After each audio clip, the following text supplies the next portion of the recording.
I stood frozen outside Dad's office door, listening to words that shattered my entire world. "Don't worry, Tyler, we'll make your sister pay for everything. The wedding, the house down payment, even your student loans. Ashlyn's got that fancy job now." My blood turned ice cold as Mom chimed in. "She owes us after all we've sacrificed for her ungrateful behind." 28 years of believing I was loved, wanted, valued, gone in 60 seconds. I backed away silently, my hands already reaching for my phone to call my financial advisor. My legs carried me upstairs to my childhood bedroom on autopilot, my mind reeling from what I'd just heard. The pale yellow walls still displayed my high school achievement certificates, now feeling like cruel mockeries. I sank onto the twin bed with its faded floral comforter, trying to process the devastating conversation that had just torn apart everything I thought I knew about my family. The words echoed in my head like a broken record. "Make your sister pay for everything. She owes us. Ungrateful." Each phrase felt like a physical blow, knocking the wind from my lungs and leaving me gasping for understanding. I forced myself to think back through the years, searching for signs I'd missed. How had I been so blind to the favoritism that now seemed glaringly obvious? Tyler, 3 years younger, had always been the golden child who could do no wrong. When he failed his sophomore year of college, it was the professors who didn't understand his learning style. When he dropped out junior year to start a photography business, it was entrepreneurial spirit. When that business failed within 6 months, it was the economy's fault. Meanwhile, every achievement of mine had been diminished or overlooked entirely. When I graduated summa cum laude with my finance degree, the family dinner conversation centered on Tyler's new girlfriend. When I landed my first job as a junior analyst, Dad merely grunted that it was about time I started contributing. When I got promoted to senior analyst last year with a salary that finally allowed me to breathe financially, Mom's only comment was that money didn't make up for my lack of family devotion. I pulled out my laptop and began scrolling through old family photos, seeing them now through a completely different lens. There was Tyler's high school graduation party catered with 50 guests and professional photography. My own graduation celebration had been pizza at home with just the immediate family. Tyler's 21st birthday was a weekend trip to Las Vegas that cost thousands. Mine was dinner at Applebee's. The pattern was so clear now that I wondered how I'd rationalized it away for so long. Every family gathering, Tyler was the center of attention. His opinions mattered. His problems received immediate family conferences. His needs became everyone's priority. I was expected to be the responsible one, the one who had everything figured out, the one who didn't need support or encouragement. My phone buzzed with a text from my best friend, Sarah. "How's the family visit going?" I stared at the message, unable to formulate a response. How could I explain that I just discovered my entire family saw me as nothing more than a walking ATM? I walked to my old desk and pulled out a manila folder I'd kept since college financial aid documents, scholarship letters, work-study records. Everything I'd achieved had been through my own effort and merit. I'd worked 25 hours a week throughout college while maintaining my grades, lived on ramen noodles and generic mac and cheese, worn the same 3 outfits on rotation because I couldn't afford more. And apparently my parents had been telling people I was ungrateful. The injustice burned in my chest like acid. I thought about all the times I'd sent money home when they mentioned tight finances. The $500 for Dad's car repairs, the $800 for emergency medical bills, the $1,200 to help with property taxes. Money I'd sent without question, believing I was helping family members who loved and supported me. Now I realize those weren't emergencies at all. They were tests. Practice runs for the main event where they'd expect me to fund Tyler's entire adult life. I heard footsteps in the hallway and quickly closed my laptop. Tyler's voice drifted up from downstairs, laughing with Mom about something. The sound that once brought comfort now made my stomach clench with anxiety and anger. My phone rang, startling me from my thoughts. It was Marcus, my financial advisor. "Hey Ashlyn, I know it's Sunday, but I wanted to follow up on our conversation about your investment portfolio expansion. Do you have a few minutes to talk?" "Actually, Marcus, something's come up, something important. Can you stay available tonight? I might need to make some immediate changes to my accounts." There was a pause. "Of course. Is everything all right? You sound upset." "I'm about to be a lot more than upset," I said, my voice steadier than I felt. "I'll call you back within the hour." As I hung up, I walked to my childhood dresser and opened the top drawer. Hidden beneath old t-shirts was a small wooden box I'd kept since middle school. Inside were report cards, honor roll certificates, scholarship notifications, every piece of documentation of my academic and professional achievements that my parents had never bothered to display or celebrate. At the bottom of the box was a letter I'd written to myself on my 18th birthday, sealing it with a promise to open it on my 30th. I broke that promise, now tearing open the envelope with trembling fingers. The letter was written in my younger self's careful handwriting, "Dear future me. I hope by now you've found people who appreciate you for who you are, not what you can provide.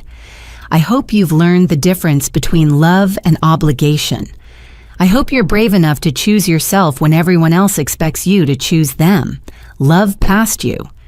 The words hit me like a revelation.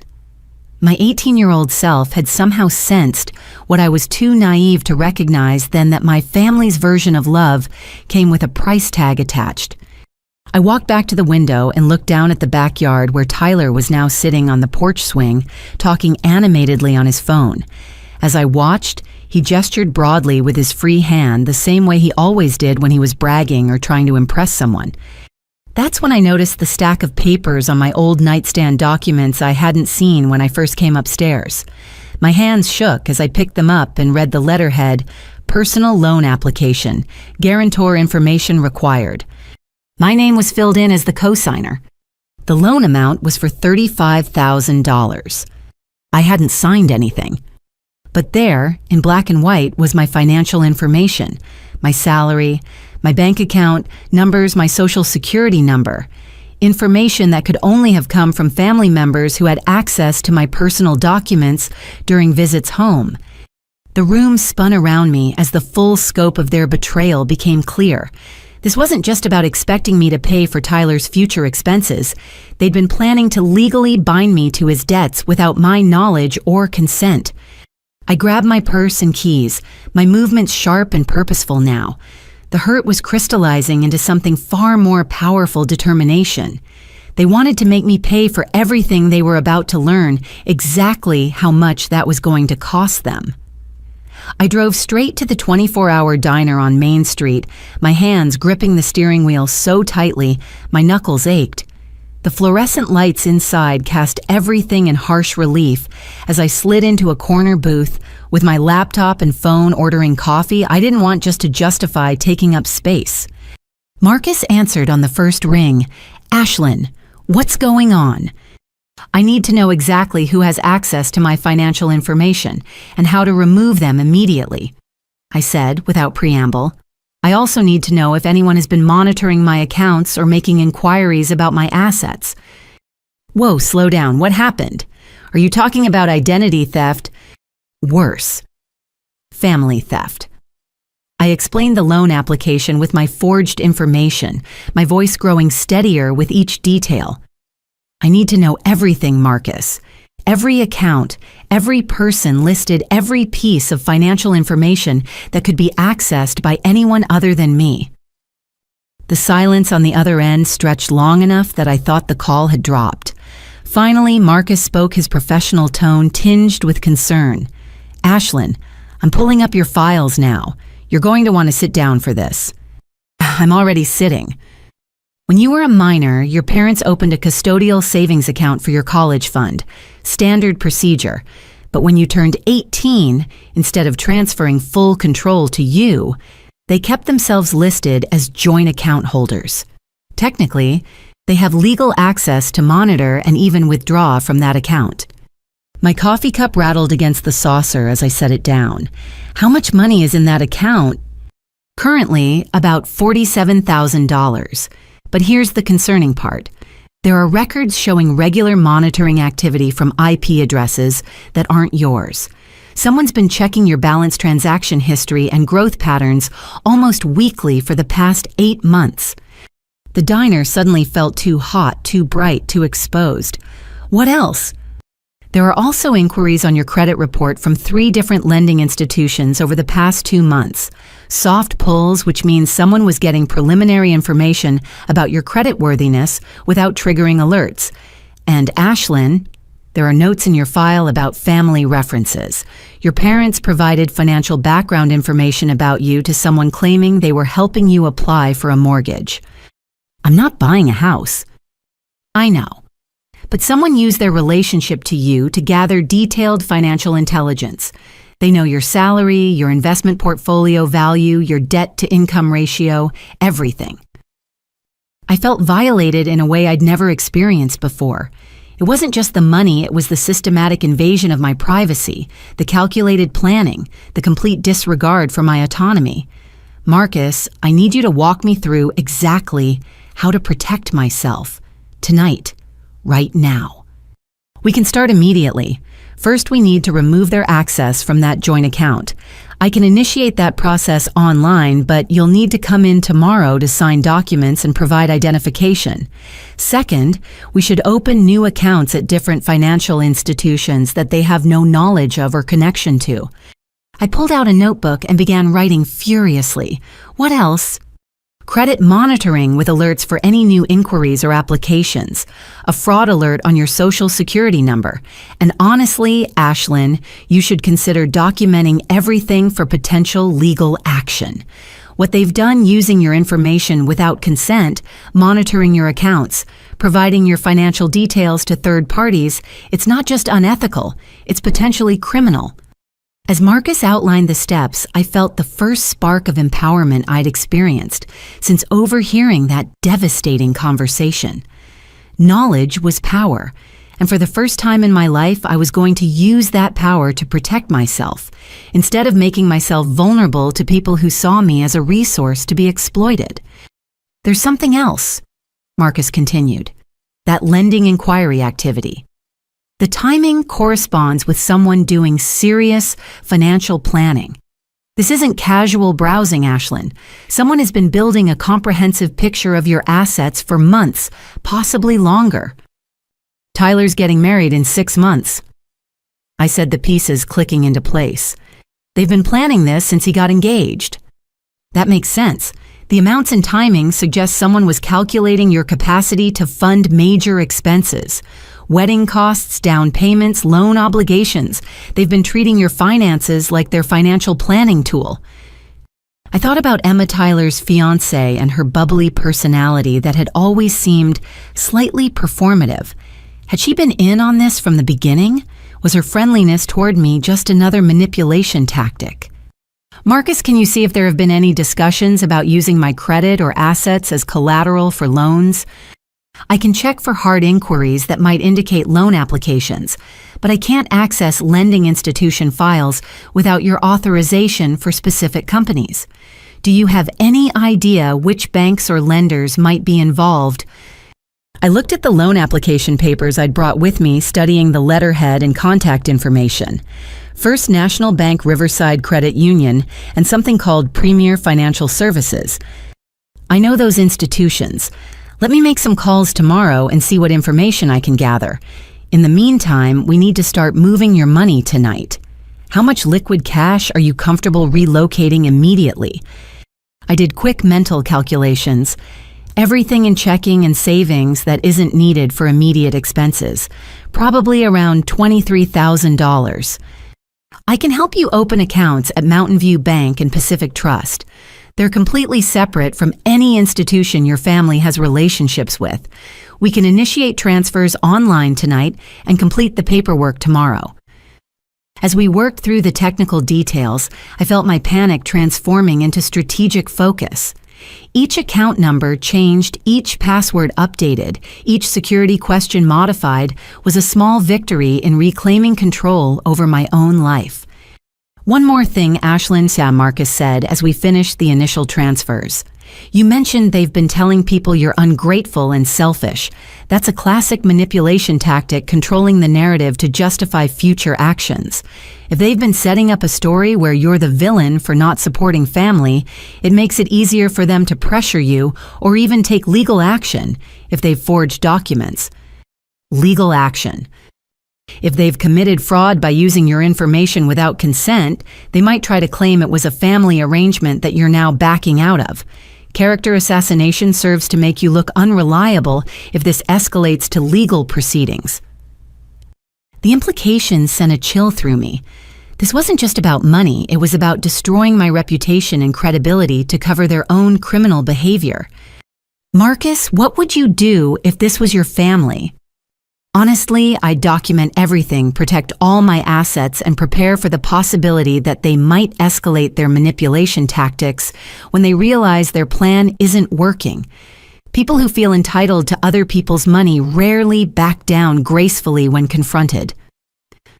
As I sat in that fluorescent-lit diner transferring my life savings away from the people who'd given me life, I realized I was about to find out exactly how far my family was willing to go to get what they felt they deserved.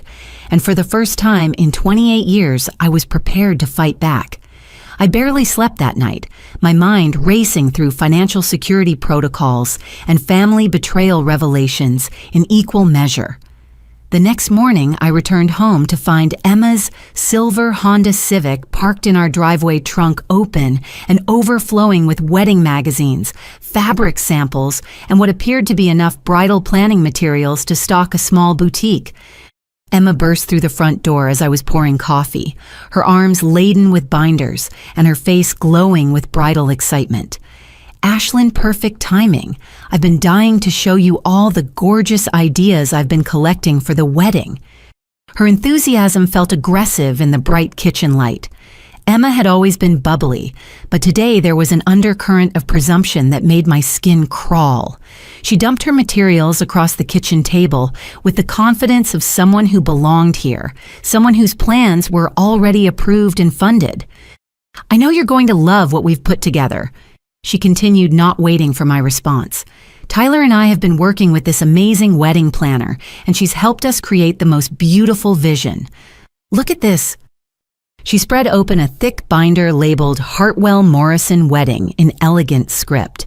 The first page was a budget breakdown that made my coffee cup freeze halfway to my lips. Total wedding cost $87,400. The line items were itemized with meticulous detail: venue, rental, catering, photography, videography, floral arrangements, transportation, honeymoon, rehearsal, dinner. But what made my blood pressure spike was the column on the right labeled Payment Responsibility. My name appeared next to 60% of the expenses. "Isn't this exciting?" Emma gushed, apparently oblivious to my stunned expression. "Your parents already confirmed that you'd want to contribute significantly to Tyler's special day. They said you've always been so generous with family celebrations." I set down my coffee with deliberate care, afraid I might throw it otherwise. "They said what now?" "Oh, you know how modest you are. Your mom was just telling me yesterday how you've been saving up specifically to help with wedding expenses. She said you'd probably be too shy to offer directly, but that you'd be hurt if we didn't include you in the planning process." The manipulation was so smooth, so perfectly crafted, that I almost admired its artistry. They'd positioned my potential refusal as selfishness while making Emma believe I was eagerly waiting to fund her dream wedding. "Emma, when exactly did my parents tell you I'd be contributing to the wedding?" "Oh, it's been part of the conversation from the beginning. Even before Tyler proposed, your mom mentioned how family weddings are family investments. She said you'd understand the importance of starting Tyler's marriage off on the right foot financially." Before Tyler proposed. They'd been planning to spend my money before he'd even asked Emma to marry him. And Tyler. "What did he say about this financial arrangement?" Emma's smile faltered slightly. "Well, you know Tyler, he's not comfortable talking about money, but he did mention how lucky he is to have such a successful sister who understands family loyalty." She flipped through several pages, each more extravagant than the last. The venue was a historic mansion with gardens and a gazebo. The catering was a 7-course plated dinner with premium wine selections. The honeymoon was 2 weeks in Tuscany, staying at luxury resorts and taking private tours of vineyards. Emma, this is a very expensive wedding. Oh, I know, but your parents explained that you've always believed experiences are more important than things. They said you'd rather spend money on creating beautiful memories for people you love than just letting it sit in bank accounts. I wondered if my parents had actually said those words or if Emma was paraphrasing their manipulation. Either way, they'd clearly spent considerable time crafting a narrative that painted my hypothetical financial contribution as my own idea. Can I see the vendor contracts? Of course, I'm so glad you want to review everything. It shows how much you care about getting every detail perfect. Emma produced another binder filled with contracts, deposits, and payment schedules. As I read through them, my stomach dropped further with each page. Multiple vendors had signed agreements with payment schedules that listed Ashlyn Morrison as the primary financial contact for the majority of expenses. I hadn't signed any of these contracts. I hadn't even seen them before today. But somehow, my name, phone number, and employment information appeared throughout the paperwork as the guaranteed payment source. Emma, did Tyler sign these contracts? Oh yes, he handled all the vendor meetings. He said you were too busy with work to attend, but that you'd given him authorization to move forward with planning. He's been so sweet taking care of all the details, so you don't have to worry about anything except showing up. The room began to tilt around me. Tyler had been forging agreements using my name and financial information for months. Emma genuinely believed I was an enthusiastic financial partner in their wedding planning, when in reality I was being systematically committed to expenses without my knowledge or consent. Emma, I need to ask you something directly, and I need you to give me a completely honest answer. Her bright expression dimmed slightly, sensing the shift in my tone. Has Tyler ever mentioned having any financial difficulties? Any problems with employment or debts? Financial difficulties? No, not at all. He's been telling everyone how well his freelance photography business is doing. Just last week, he mentioned booking 3 corporate events for next month. Why would you ask that? My heart sank. Tyler hadn't just been lying to our parents about his unemployment. He'd been lying to his fiancée, creating an elaborate fiction about his professional success while planning to fund their entire lifestyle with my money. Emma, when was the last time you actually saw evidence of Tyler's photography income, paychecks, client payments, anything concrete? Well, he handles all his own business finances. He said it's easier to keep work and personal money separate until after we're married. But he's been paying for our dates, and he bought me this gorgeous necklace for my birthday last month. She touched a delicate silver chain at her throat. He said business has been so good he wanted to splurge on something special. I recognized that necklace. I'd helped Mom pick it out for Tyler to give Emma, and Dad had mentioned reimbursing Tyler for the $300 purchase because he was temporarily short on cash. Tyler hadn't paid for Emma's gift. Our parents had, which meant our parents had been funding Tyler's relationship while planning to bill me for everything, including the romantic gestures he was taking credit for. Emma, I'm going to tell you something, and I need you to listen carefully. Tyler has been unemployed for months. He has no photography clients, no business income, and significant credit card debt. The money he's been spending on dates and gifts has been coming from our parents, who are planning to charge everything back to me. The color drained from Emma's face. That's not possible. Tyler wouldn't lie to me about something so important. I pulled out my phone and showed her the loan application I'd photographed the night before. This is a loan application with my name forged as a guarantor. Tyler is planning to borrow $35,000 against my credit without my knowledge. Emma stared at the document, her hands beginning to tremble. This has to be some kind of mistake. Emma, I'm sorry. I know this is devastating, but I need you to understand that you've been planning a wedding based on money that was never offered and employment income that doesn't exist. She sank into a kitchen chair, the wedding binders scattered around her like the ruins of her dreams. But your parents said... They told me you were excited about the wedding. They said you'd been hoping Tyler would find someone worthy of the family investment. My parents have been lying to both of us. They've been lying to you about my willingness to pay, and they've been lying to me about Tyler's financial situation. We're both victims of their manipulation. Emma's eyes filled with tears as the reality sank in. Everything Tyler's told me about his success, about our future financial security, about being able to afford the house we've been looking at, it's all been lies. I'm afraid so. She buried her face in her hands, her shoulders shaking with silent sobs. How could he do this to me?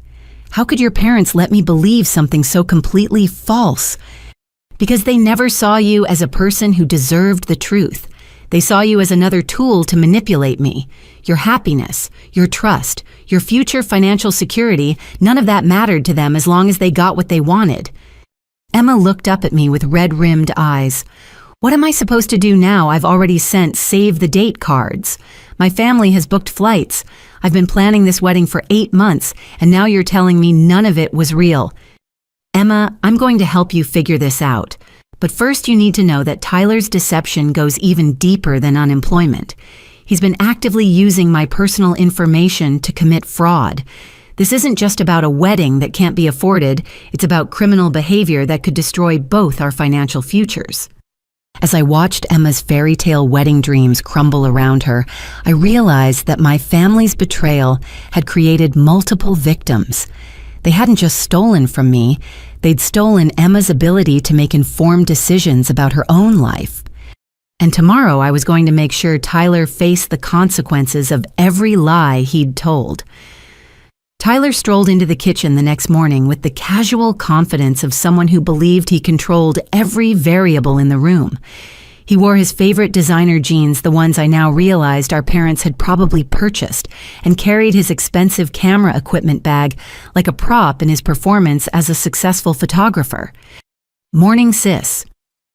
He dropped into the chair across from me with practiced nonchalance. Emma said you two had a great chat yesterday about the wedding planning. She was so excited that you're finally getting involved in the details. I studied his face carefully, looking for any sign that he knew Emma had left yesterday in tears after discovering the truth about his unemployment and lies. His expression remained perfectly pleasant, which told me everything I needed to know about his capacity for deception. Tyler, we need to talk. Sure. Actually, perfect timing. I've been meaning to discuss some family financial stuff with you anyway. He pulled out a manila folder and spread several documents across the table. I know we don't usually talk about money directly, but with the wedding coming up and Emma and me starting to think seriously about our future, I figured it was time for a real conversation about family responsibilities. The audacity was breathtaking. He was going to manipulate me while pretending it was a mature discussion about shared values. Family responsibilities, I repeated. Exactly. Look, I know you've worked really hard to build your career, and Mom and Dad and I are all proud of your success. But success doesn't mean much if you don't use it to help the people who helped you get there, right? He slid the first document toward me, a breakdown of his monthly expenses that included wedding costs, projected house payments, car loans, and living expenses.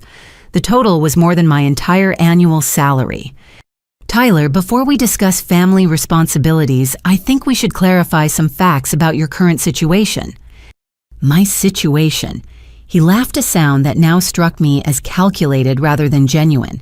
My situation is great. The photography business is really taking off. I've got corporate clients lined up through spring, and Emma and I are looking at some beautiful houses in the Riverside development. When was your last paid photography job? The question landed like a physical blow. Tyler's confident expression flickered for just a moment before he recovered his composure.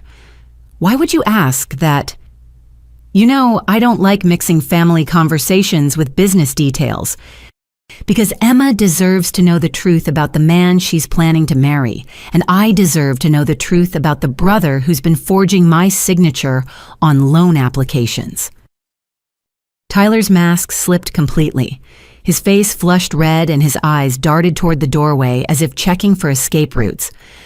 I don't know what you think you know, but you're obviously confused about something. 6 months, Tyler.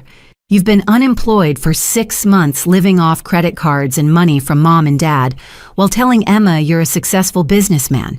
You've signed wedding vendor contracts using my name as financial guarantor without my knowledge or consent. You've applied for loans with my information as collateral, and you've been letting your fiancé plan a life based on income you don't have and money I never agreed to provide. You're being dramatic. Family helps family. That's how it works. Family helps family through temporary difficulties with honesty and respect. Family doesn't commit fraud and identity theft while lying to everyone involved.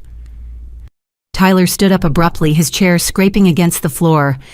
You know what your problem is, Ashlyn. You've forgotten where you came from. You've gotten so caught up in your corporate job and your savings account that you've lost sight of what really matters. What really matters? Loyalty, family, understanding that your success is only meaningful if you use it to lift up the people who sacrificed for you. His voice rose with righteous indignation. Do you have any idea what mom and dad gave up to support your education? The vacations they didn't take, the things they didn't buy, the financial strain they endured so you could have opportunities. Tyler, they took money from my college fund to pay for your failed business venture. They've been monitoring my bank accounts without permission. They've been spreading lies about my character to extended family members. They're not victims who sacrificed for me. They're manipulators who've been treating me like a personal ATM since I became financially independent. That's not how they see it. How do you see it, Tyler? He began pacing the kitchen, his movements agitated and defensive. I see a sister who has more money than she knows what to do, with living alone in an expensive apartment, spending money on herself, while her brother struggles to build a life with the woman he loves. Tyler, you're not struggling to build a life. You're refusing to build a life. There's a difference. I'm trying. Do you think it's easy starting a creative business? Do you think it's simple to find clients and build a reputation when you don't have family connections in the industry? Then get a job while you build your business. Work retail wait tables, do temp work, anything that provides honest income instead of living off lies and other people's money. You make it sound so easy. It is easy, Tyler. It's exactly what I did. I worked 25 hours a week through college, took out student loans. I'm still paying off, lived on generic food and thrift store clothes. I didn't have anyone paying my bills or covering my mistakes or promising to fund my dreams with someone else's money. Tyler stopped pacing and turned to face me directly. Fine. You want the truth? Here's the truth. You owe us, all of us. You think your success happened in a vacuum. You think you got where you are without help. What help specifically? A roof over your head, food on your table, parents who believed in you when nobody else did, a family that provided emotional support and encouragement when you were struggling in school. Tyler, you just described the basic responsibilities of parenthood. That's not special sacrifice. That's literally what parents are supposed to do for their children. And children are supposed to take care of their families when they're successful. Children are supposed to become independent adults who make their own choices about how to use their resources. Children are not supposed to become ATMs for family members who refuse to take responsibility for their own lives. Tyler slammed his hand down on the table, making the documents jump. You're being selfish, Ashlyn. Completely selfish. Do you understand what you're doing to Emma? She's been planning this wedding for months, telling her friends and family about our future together, believing that we're going to have the security to start a family soon.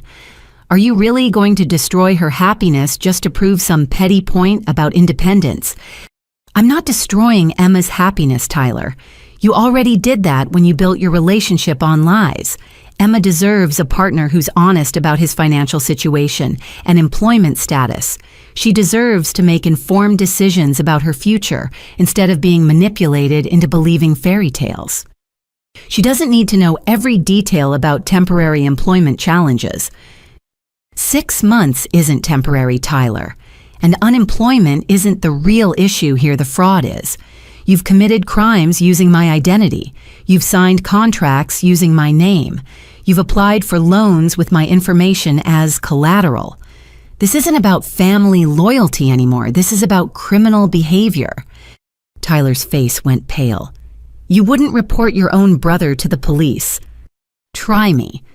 We stared at each other across the kitchen table, the air crackling with years of unspoken resentment and newly revealed truths. Tyler's confident facade had completely crumbled, leaving behind a desperate man who'd painted himself into a corner with lies and was now facing consequences he'd never seriously considered. "What do you want, Ashlyn?" "I want you to tell Emma the truth about everything. Your employment status, your debts, your lies about income, the fact that you can't afford the wedding you've been planning. I want you to contact every vendor you've signed contracts with using my name and explain that you committed fraud. And I want you to get a real job and start taking responsibility for your own life.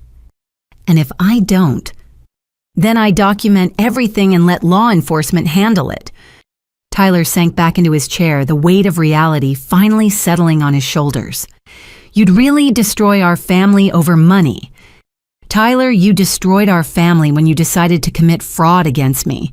I'm just refusing to be complicit in covering up your crimes anymore." As I watched my brother grapple with the consequences of his choices, I felt a strange mixture of sadness and relief. The little boy I'd once protected from playground bullies was gone, replaced by a man who'd chosen manipulation and lies over honest work and genuine relationships. But for the first time in years, I felt like I was finally seeing Tyler clearly. And what I saw was someone who needed to learn that actions have consequences, even when those actions are committed against family members who love you. That night, I sat in my childhood bedroom with my laptop open and 3 different phones spread across the desk, my personal cell, my work phone, and a prepaid phone I'd purchased that afternoon to ensure completely private communications. The digital clock glowed 11:47 p.m. as I methodically worked through Marcus's financial protection checklist. The first priority was removing my parents' access from the joint savings account they'd been monitoring. Marcus had walked me through the online process, but seeing my family's names disappear from my financial records felt like cutting an umbilical cord I hadn't realized was still attached. $47,000 transferred to my new account at Mountain View Bank within minutes, leaving the old account with a balance of 0 and a clear message that their surveillance days were over. Next came the credit monitoring setup. As I input my social security number into the fraud protection service alerts, immediately began populating my screen. 3 credit inquiries in the past month from institutions I'd never contacted, 2 applications for store credit cards at retailers I hadn't visited, 1 mortgage pre-approval request for a property I'd never heard of. My stomach churned as the full scope of the identity theft became clear. Tyler hadn't just been planning to use my money, he'd been actively using my credit for months, testing the waters to see what he could access without triggering my attention. Marcus called as I was documenting the unauthorized credit activity. "Ashlyn, I've been doing some research on those lending institutions you mentioned. You're going to want to hear this, but it's not good news." "How not good?" Premier Financial Services isn't just any lender. They specialize in high-risk loans, secured by family guarantees. They market specifically to people who want to borrow against relatives' assets. The application process is designed to make it easy for borrowers to commit family members as co-signers without the family member's direct involvement. I closed my eyes, feeling the last vestiges of hope that this was all a misunderstanding evaporate completely. "You're saying they've designed a system that enables fraud." "They operate in a legal gray area. Technically, they require authorization from guarantors, but they don't verify that authorization independently. If someone has access to a family member's financial information and can forge signatures convincingly, the institution provides plausible deniability." "What about the other banks?" First National and Riverside Credit Union have both received applications listing you as a co-signer for significant loans. The applications include detailed financial information that could only have come from someone with intimate knowledge of your accounts and employment history. I pulled up the documents Tyler had shown me that morning, cross-referencing loan amounts with the expenses he'd outlined. Marcus, the total amount they're trying to borrow against my credit is over $100,000. I know. And here's the concerning part. Some of these applications show pre-approval status, which means if Tyler completes the process and forges your signature on the final documents, the money could be dispersed before you're even aware the loans exist. The room felt like it was shrinking around me. How is that legal? It's not. But proving fraud after money has been dispersed and spent is much more complicated than preventing fraud before it occurs. These institutions count on family loyalty, preventing victims from prosecuting their own relatives. I thought about Tyler's desperate expression that morning, his panic when I'd threatened to involve law enforcement. Had he already completed some of these applications? Was money already being moved into accounts I couldn't track? Marcus, I need to know if any money has already been dispersed on these loans. I can check for new accounts opened in your name and look for unusual deposit activity on your credit report. Give me a few minutes to run some searches. While Marcus investigated, I continued transferring assets to secure institutions. My investment portfolio, retirement accounts, even the small checking account I used for automatic bill payments, everything moved to banks that had no relationship with my family or their financial institutions. The process was tedious but empowering. Each transfer felt like reclaiming a piece of myself that had been held hostage by people who saw my success as their personal financial resource. My work phone buzzed with an email from HR marked Urgent Employment Verification Request. My blood ran cold as I opened the message and read that Premier Financial Services had contacted my employer requesting income verification for a loan application I had supposedly submitted. Tyler hadn't just stolen my financial information, he'd involved my workplace in his fraud scheme. I immediately forwarded the email to Marcus and called the HR emergency line. This is Ashlyn Morrison, employee ID 7749. I need to speak with someone immediately about a fraudulent employment verification request. The HR manager on duty, Patricia, sounded alarmed. Ashlyn, we received the verification request this afternoon. The lending institution said you were applying for a mortgage and needed employment confirmation. We were planning to process it tomorrow morning. Patricia, I haven't applied for any loans. This is identity theft involving a family member. Please flag my employment file to prevent any information from being released without my direct authorization in person with photo identification. Of course, I'm adding security alerts to your profile right now. Ashlyn, should we be concerned about your safety? This sounds like a serious situation. I'm safe, but this may escalate. The perpetrator has access to extensive personal information and has been planning this fraud for months. I may need to take some time off while I resolve the legal aspects. Whatever you need. I'm documenting everything and will make sure our legal department is aware of the situation.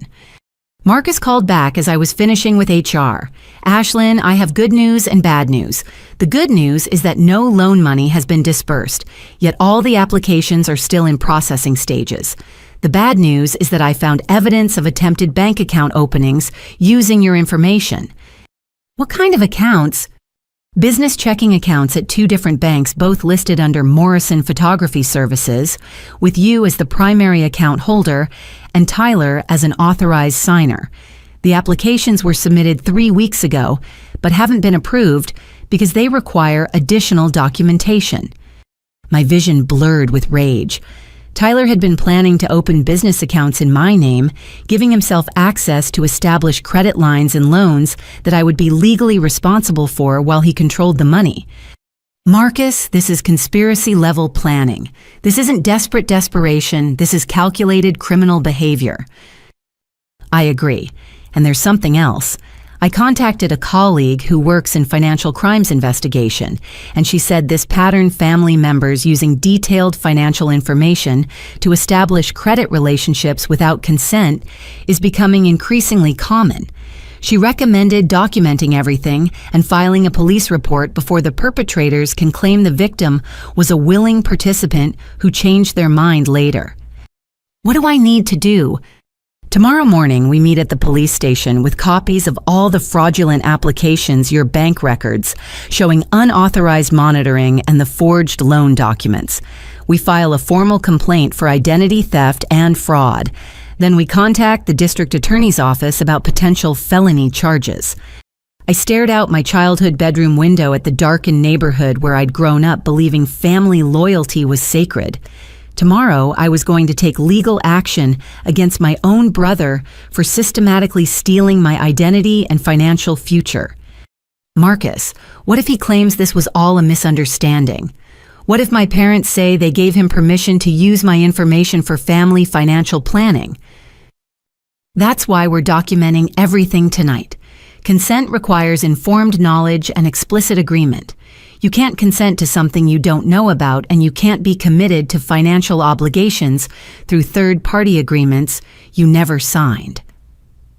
As Marcus outlined the legal protections available to identity theft victims, I felt something fundamental shift in my understanding of family relationships. Love didn't require financial sacrifice. Loyalty didn't mean accepting criminal behavior, and protecting myself from people who wanted to exploit me wasn't selfish, it was necessary for survival. I spent the rest of the night creating a comprehensive timeline of every suspicious financial activity, every conversation where my assets were discussed without my knowledge, every instance where my family had prioritized Tyler's wants over my autonomy. By dawn, I had assembled a portfolio of evidence that would either save my financial future or destroy my family relationships forever. As it turned out, Tyler and my parents had already made that choice for me. Monday morning brought an unexpected email that felt like the universe providing exactly what I needed at precisely the right moment. The subject line read, "Senior Financial Analyst Position, Denver Office. Immediate consideration from Rebecca Martinez, Regional Director at Sterling Financial Group."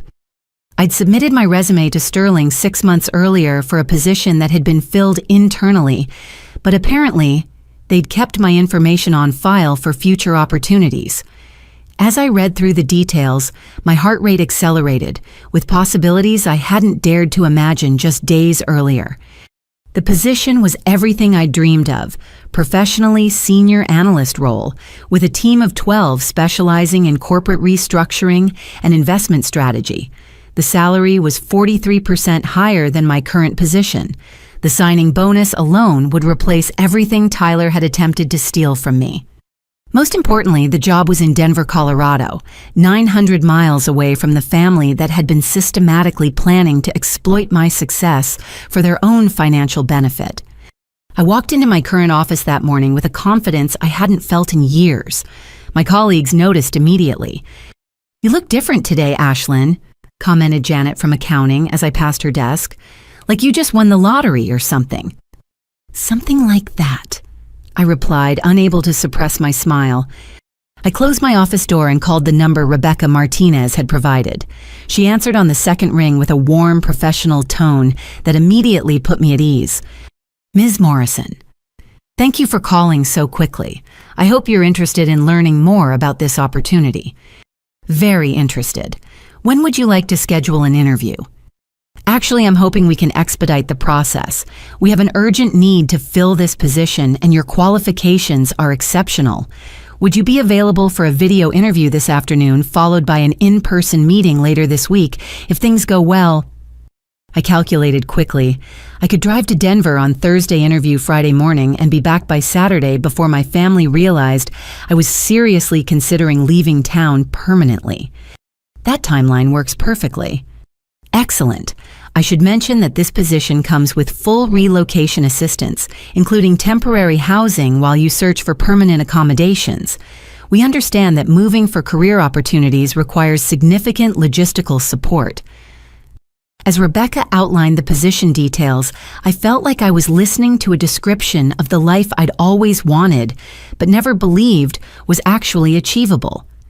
challenging work with growth potential, financial independence that couldn't be threatened by family manipulation and geographic distance from people who saw my success as their personal resource.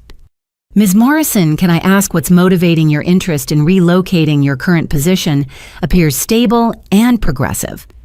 I paused, considering how much honesty was appropriate in this conversation. I'm looking for a fresh start in an environment where I can focus entirely on professional growth without external pressures or complications. That makes perfect sense. Denver is an excellent city for young professionals who want to build careers without the distractions that can come with staying too close to family obligations. Her phrasing suggested she understood exactly what kind of external pressures I was referencing without requiring explicit details. I suspected I wasn't the first talented professional who'd sought opportunities in distant cities to escape family financial manipulation. The video interview that afternoon went better than I'd dared to hope.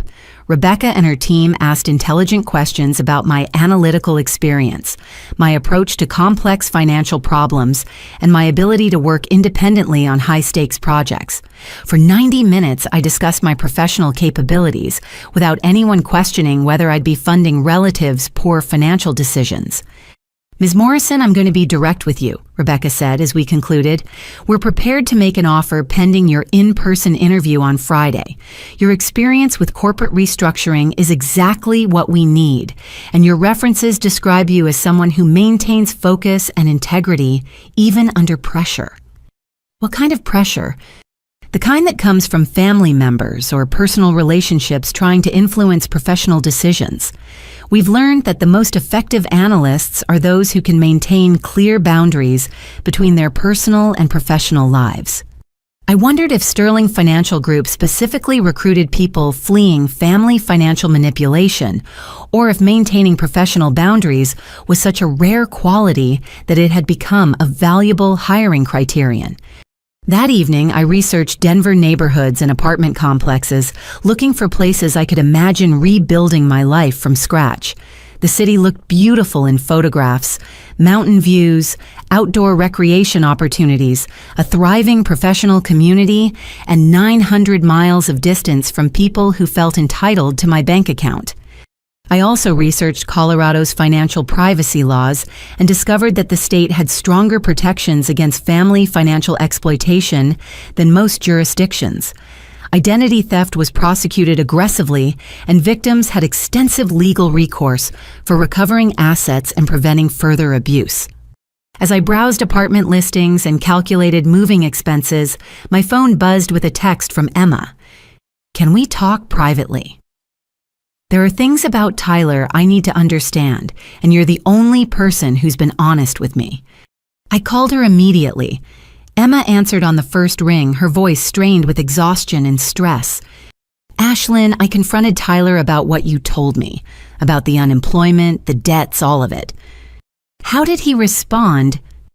"He admitted to being unemployed, but he said it was only temporary and that he didn't want to worry me while I was planning the wedding.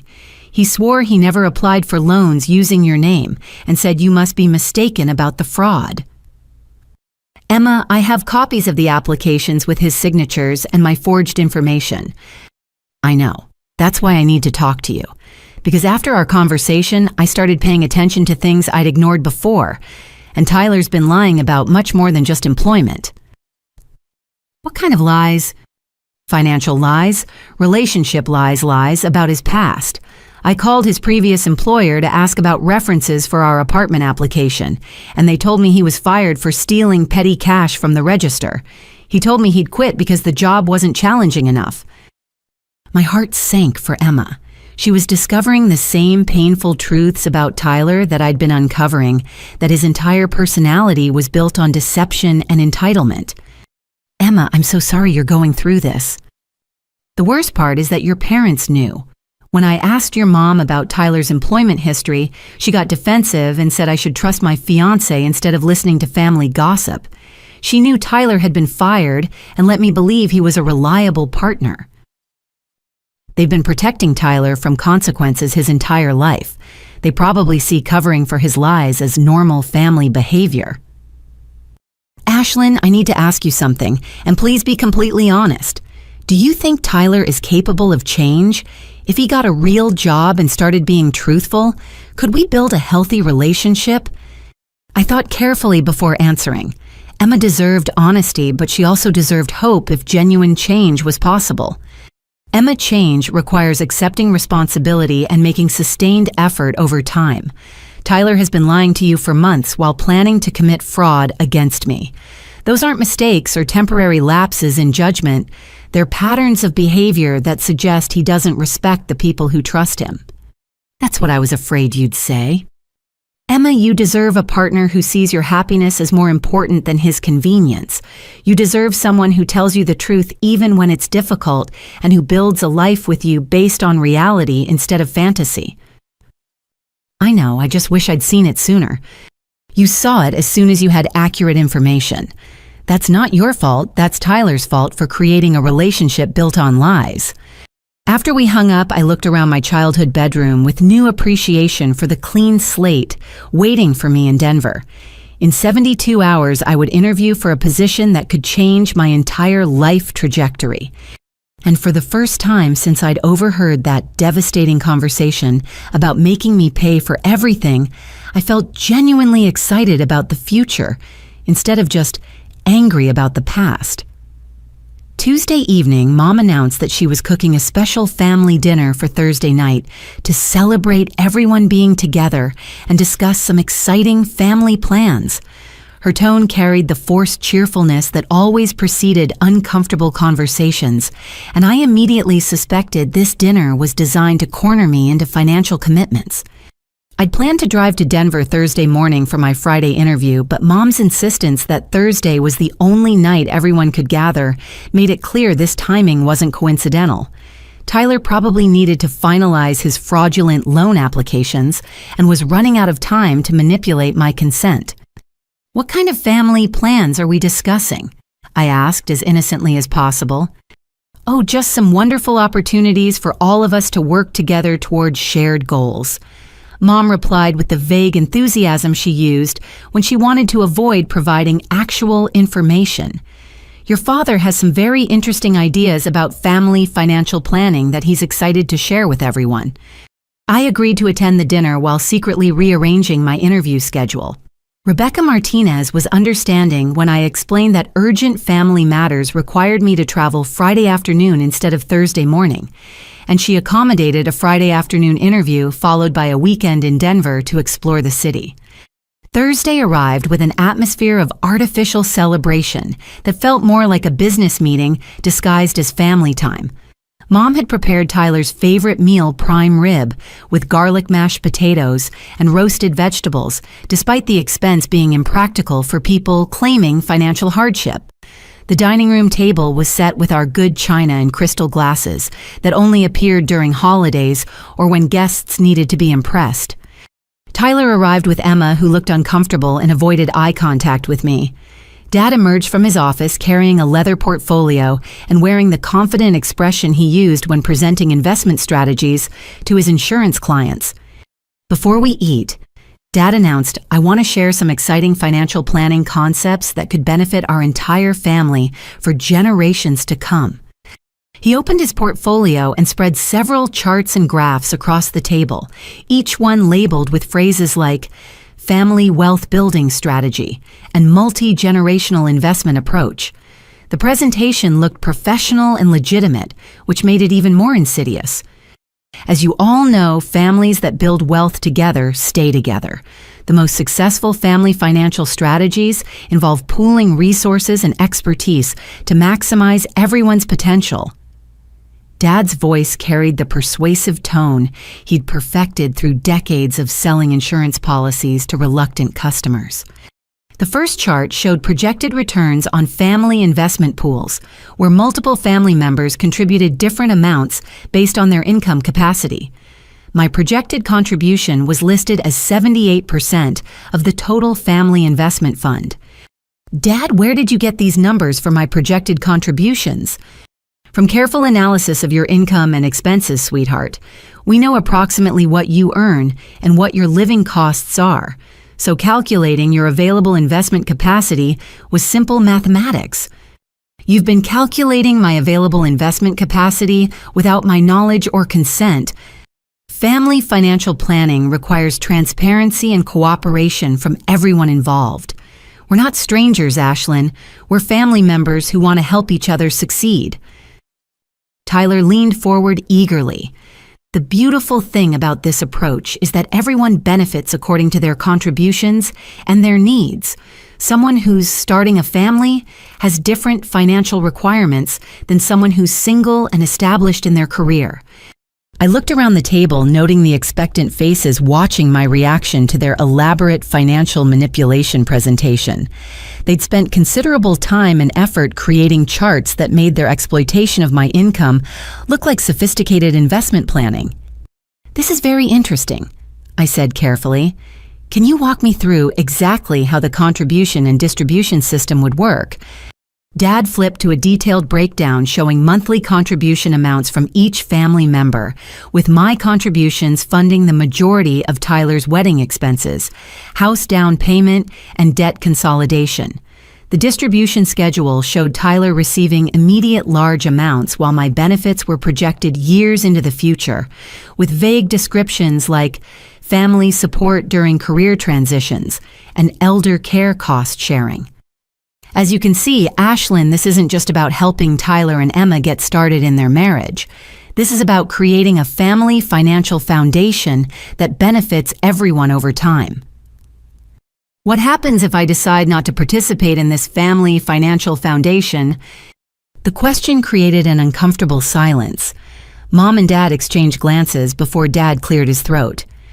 "Well, naturally, we hope you'll see the value in family cooperation. But we understand that some people need time to adjust to thinking about money as a family resource rather than an individual asset." Tyler's expression tightened. "It would be disappointing if family loyalty wasn't strong enough to overcome personal selfishness, but I guess everyone has to make their own choices about what kind of family member they want to be." "Tyler, can you clarify what you mean by family loyalty requiring financial contributions?" "I mean that people who have been blessed with success have a responsibility to share those blessings with family members who haven't been as fortunate. It's not fair for one person to hoard money while watching relatives struggle." "Tyler, you're not struggling because of misfortune. You're struggling because you've been unemployed for 6 months, lied to your fiancé about your income, and attempted to commit fraud using my identity instead of getting a job." Tyler's face flushed red. "That's a completely unfair characterization of a temporary employment transition. Emma, would you say Tyler's unemployment and lies about his income constitute a temporary employment transition?" Emma stared at her plate, her discomfort visible to everyone at the table. "I'd rather not discuss Tyler's employment situation during family dinner." Mom intervened quickly. "Girls, let's focus on the positive opportunities instead of dwelling on temporary challenges. Tyler's situation will improve, and this family financial plan will help everyone weather difficult periods while building long-term wealth." "Mom, this isn't a family financial plan. This is a systematic transfer of my income to fund Tyler's lifestyle, while he avoids taking responsibility for his own financial decisions." Dad's patience finally snapped. "Ashlyn, your attitude is extremely disappointing. We raised you to understand family obligations and mutual support. The selfishness and ingratitude is not what we expected from our daughter." "What did you expect exactly?" "We expected you to recognize that your success creates opportunities to help your family thrive. We expected you to understand that individual achievement means nothing without family solidarity. Dad, did you expect me to fund Tyler's entire adult life while he lies to his fiancée and commits fraud against me? Tyler made some mistakes, but family means forgiving mistakes and helping each other move forward constructively." I looked around the table at faces that had become strangers' faces, people whose love for me was entirely conditional on my willingness to be financially exploited. The elaborate dinner, the professional charts, the coordinated manipulation, all of it designed to pressure me into funding a lifestyle Tyler hadn't earned while believing I was investing in family relationships. I need to tell you all something, I said quietly. Tomorrow I'm interviewing for a position in Denver that would require immediate relocation. The silence that followed was deafening. Tyler's face went pale. Mom's hands began trembling and Dad's confident expression crumbled into panic. "You're planning to abandon your family for a job?" Mom whispered.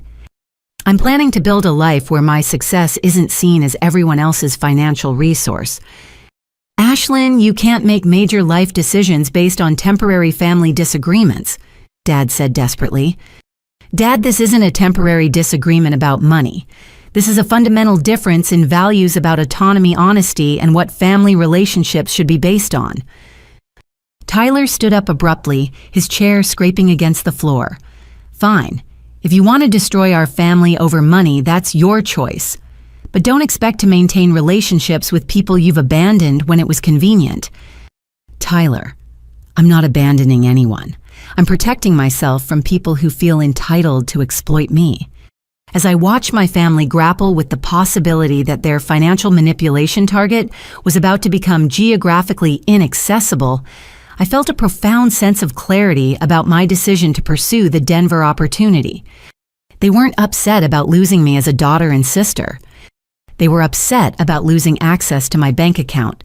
Friday morning brought a series of phone calls that made me realize my parents had been implementing a comprehensive campaign to pressure me through extended family members. The calls began at 7:30 a.m. with my Aunt Patricia, Mom's older sister, who lived in Phoenix and hadn't spoken to me in over a year. "Ashlyn, honey, your mother called me last night in tears about some kind of family crisis. She said you're planning to move across the country and abandon Tyler during the most important time of his life." I sat in my car outside a coffee shop near Denver's financial district, having driven through the night to make my afternoon interview. The mountain views were spectacular, but Aunt Patricia's accusatory tone brought the toxicity of home right back into focus. "Aunt Patricia, what exactly did Mom tell you about the situation?" She said Tyler and Emma are planning their wedding and trying to buy their first house, and you've decided to be selfish and unsupportive instead of helping family like you're supposed to. She said you've gotten too big for your britches since getting that fancy job and you've forgotten how much your family sacrificed for your education. The manipulation was so smooth and comprehensive that I almost admired its effectiveness. Mom had contacted extended family members with a carefully crafted narrative that positioned Tyler as the struggling victim and me as the ungrateful villain, ensuring that family pressure would come from multiple directions simultaneously. Aunt Patricia did Mom mention that Tyler has been unemployed for 6 months and has been lying to Emma about his income. She said he was going through a career transition, which is normal for young people trying to find their path. That's exactly when family support matters most. Did she mention that Tyler applied for loans using my personal information without my consent? There was a pause. "What do you mean?" "I mean identity theft and fraud. Tyler has been forging my signature on loan applications and using my credit information to borrow money that I would be legally responsible for paying back." "Honey, that doesn't sound right. Tyler wouldn't do something like that to his own sister." "Aunt Patricia, I have copies of the fraudulent applications. I've filed police reports. This isn't a misunderstanding or a family disagreement. This is criminal behavior." Another pause longer this time. "Ashlyn, are you sure you're not overreacting? Sometimes family financial arrangements can seem complicated from the outside, but they're just informal agreements that don't require formal paperwork." I realized that my parents had been preparing extended family members for exactly this conversation, providing alternative explanations for any accusations I might make about Tyler's behavior. They'd positioned criminal fraud as normal family financial cooperation, making me look paranoid and vindictive for protecting myself. "Aunt Patricia, there's nothing informal about applying for $35,000 loans with someone else's credit information. There's nothing informal about signing someone else's name on legal documents. These are federal crimes. I think you need to talk to your parents more calmly and try to work this out without involving lawyers and police. Family problems should be solved within the family." The call ended with Aunt Patricia promising to pray for family reconciliation, but I suspected she'd immediately call my parents to report our conversation. Within 20 minutes, my phone was ringing again. Uncle Robert, Dad's brother from Minneapolis. Ashlyn, your father is heartbroken about this conflict you're creating with Tyler. Cousin Jennifer from Dallas. I can't believe you're being so harsh with Tyler when he's just trying to start his life with Emma. Grandma Morrison from Tampa. Sweetheart, family forgiveness is more important than money. You don't want to let financial disagreements destroy relationships you can never repair. Each conversation followed the same pattern. My parents had contacted family members with a version of events that portrayed Tyler as a struggling young man deserving support, and me as a successful but selfish daughter who was abandoning family obligations for personal gain. None of them had been told about the unemployment, the lies to Emma, or the fraud. The most devastating call came from my maternal grandmother, Nana, who had helped pay for my college textbooks when money was tight and had always been my strongest supporter in the family. Ashlyn, honey, I'm so confused about what's happening with you and Tyler. Your mother said you're refusing to help with his wedding and that you've threatened to take legal action against him for trying to borrow money. Nana, what else did Mom tell you? She said you've gotten too focused on your career and your savings account, and you've lost sight of family values. She said Tyler just needs some temporary financial help to get established, and you're treating him like a stranger instead of your baby brother. My heart broke as I realized my parents had manipulated even Nana, who was 84 years old and had always trusted their version of family events. Nana Tyler stole my personal information and applied for loans without my permission. He's been lying to his fiancée about having a job. This isn't about me being selfish. This is about Tyler committing crimes. Oh, honey, that can't be right. Tyler's always been such a sweet boy. Maybe there's been a misunderstanding about some paperwork. Nana, did Mom ask you for any money recently? Well, she mentioned that Tyler and Emma were looking at a beautiful house, and she asked if I might consider helping with the down payment since you weren't able to contribute. She said it would mean so much to Tyler to know his grandmother believed in his future. The blood drained from my face. Nana, how much money did Mom ask you for? $15,000. It's most of my savings, but she said it was an investment in Tyler's future, and you'd probably help me replenish my account once you realized how important this was to the family. I pulled over to the side of the road, my hands shaking with rage. My parents weren't just stealing from me, they were manipulating my elderly grandmother into risking her financial security for Tyler's lies with the expectation that I would eventually cover the loss. Nana, please don't give Mom or Tyler any money. Please promise me you won't make any financial decisions until I can come visit you and explain what's really happening. Honey, you're scaring me. Are you saying your mother would lie to me about something so important? Nana, I'm saying Tyler has been lying to everyone for months, and Mom and Dad have been covering for him while trying to manipulate money from family members. Your savings need to stay in your account where they're safe.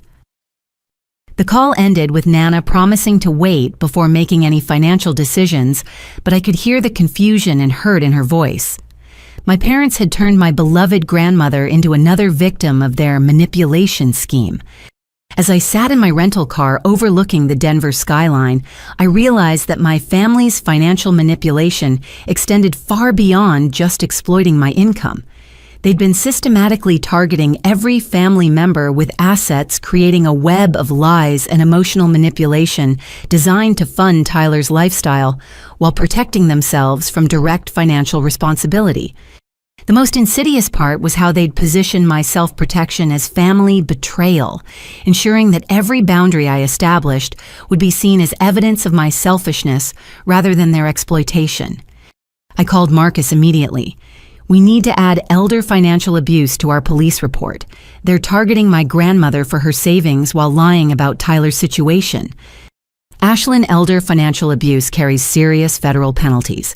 If we can document that they're manipulating an elderly family member into financial decisions based on false information, this becomes a much bigger case.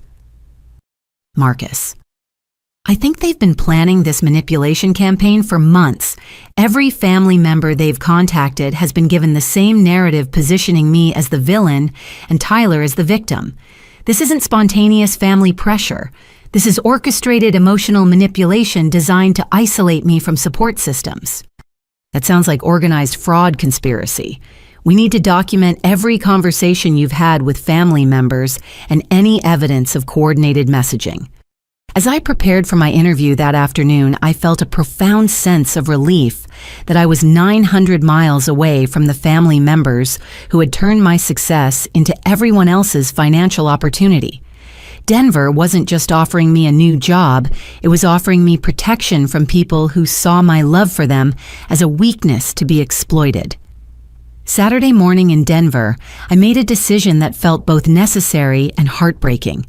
Using my phone's recording app, I called my parents' house while sitting in a quiet corner of my hotel lobby, knowing that Tyler would likely be there discussing their next manipulation tactics, now that extended family pressure hadn't achieved their desired results.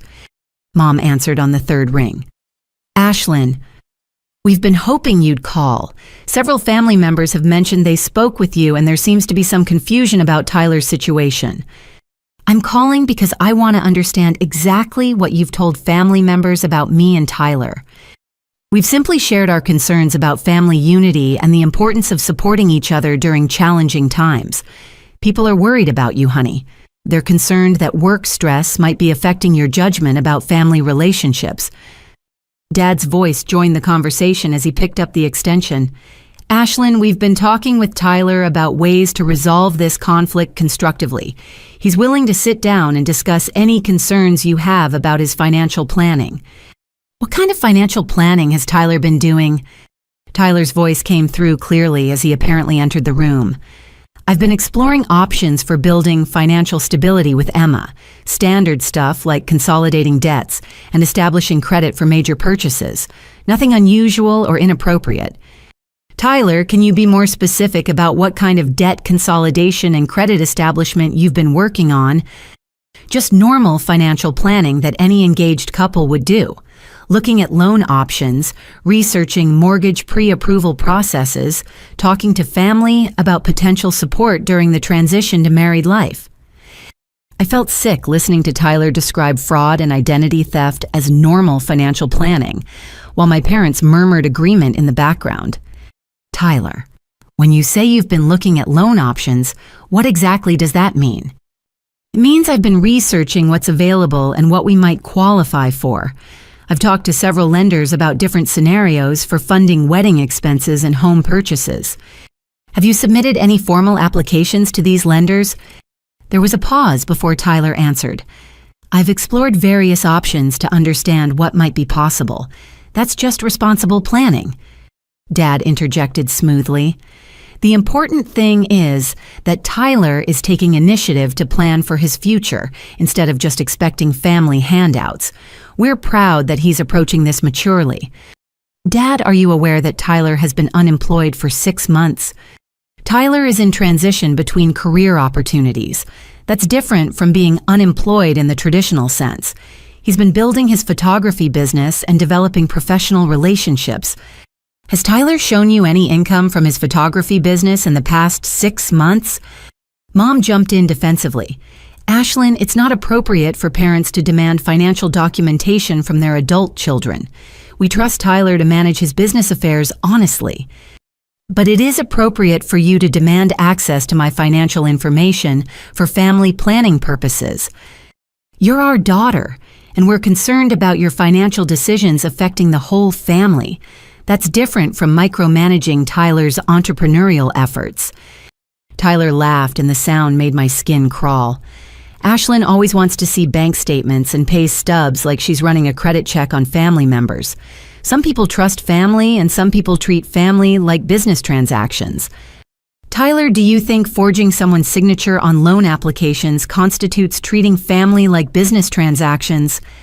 "I have no idea what you're talking about. I've never forged anyone's signature on anything." Dad's voice became stern. "Ashlyn, these accusations are getting completely out of hand. Tyler has explained that he's been researching financial options, not committing fraud. Your interpretation of normal financial planning as criminal behavior is concerning.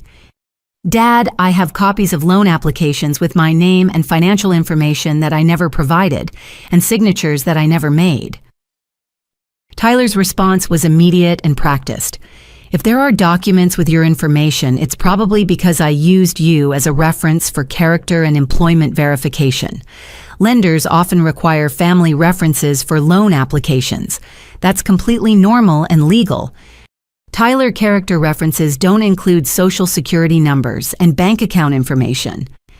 They do if the reference person agrees to be a co-signer or guarantor, which you did when we discussed family financial planning months ago.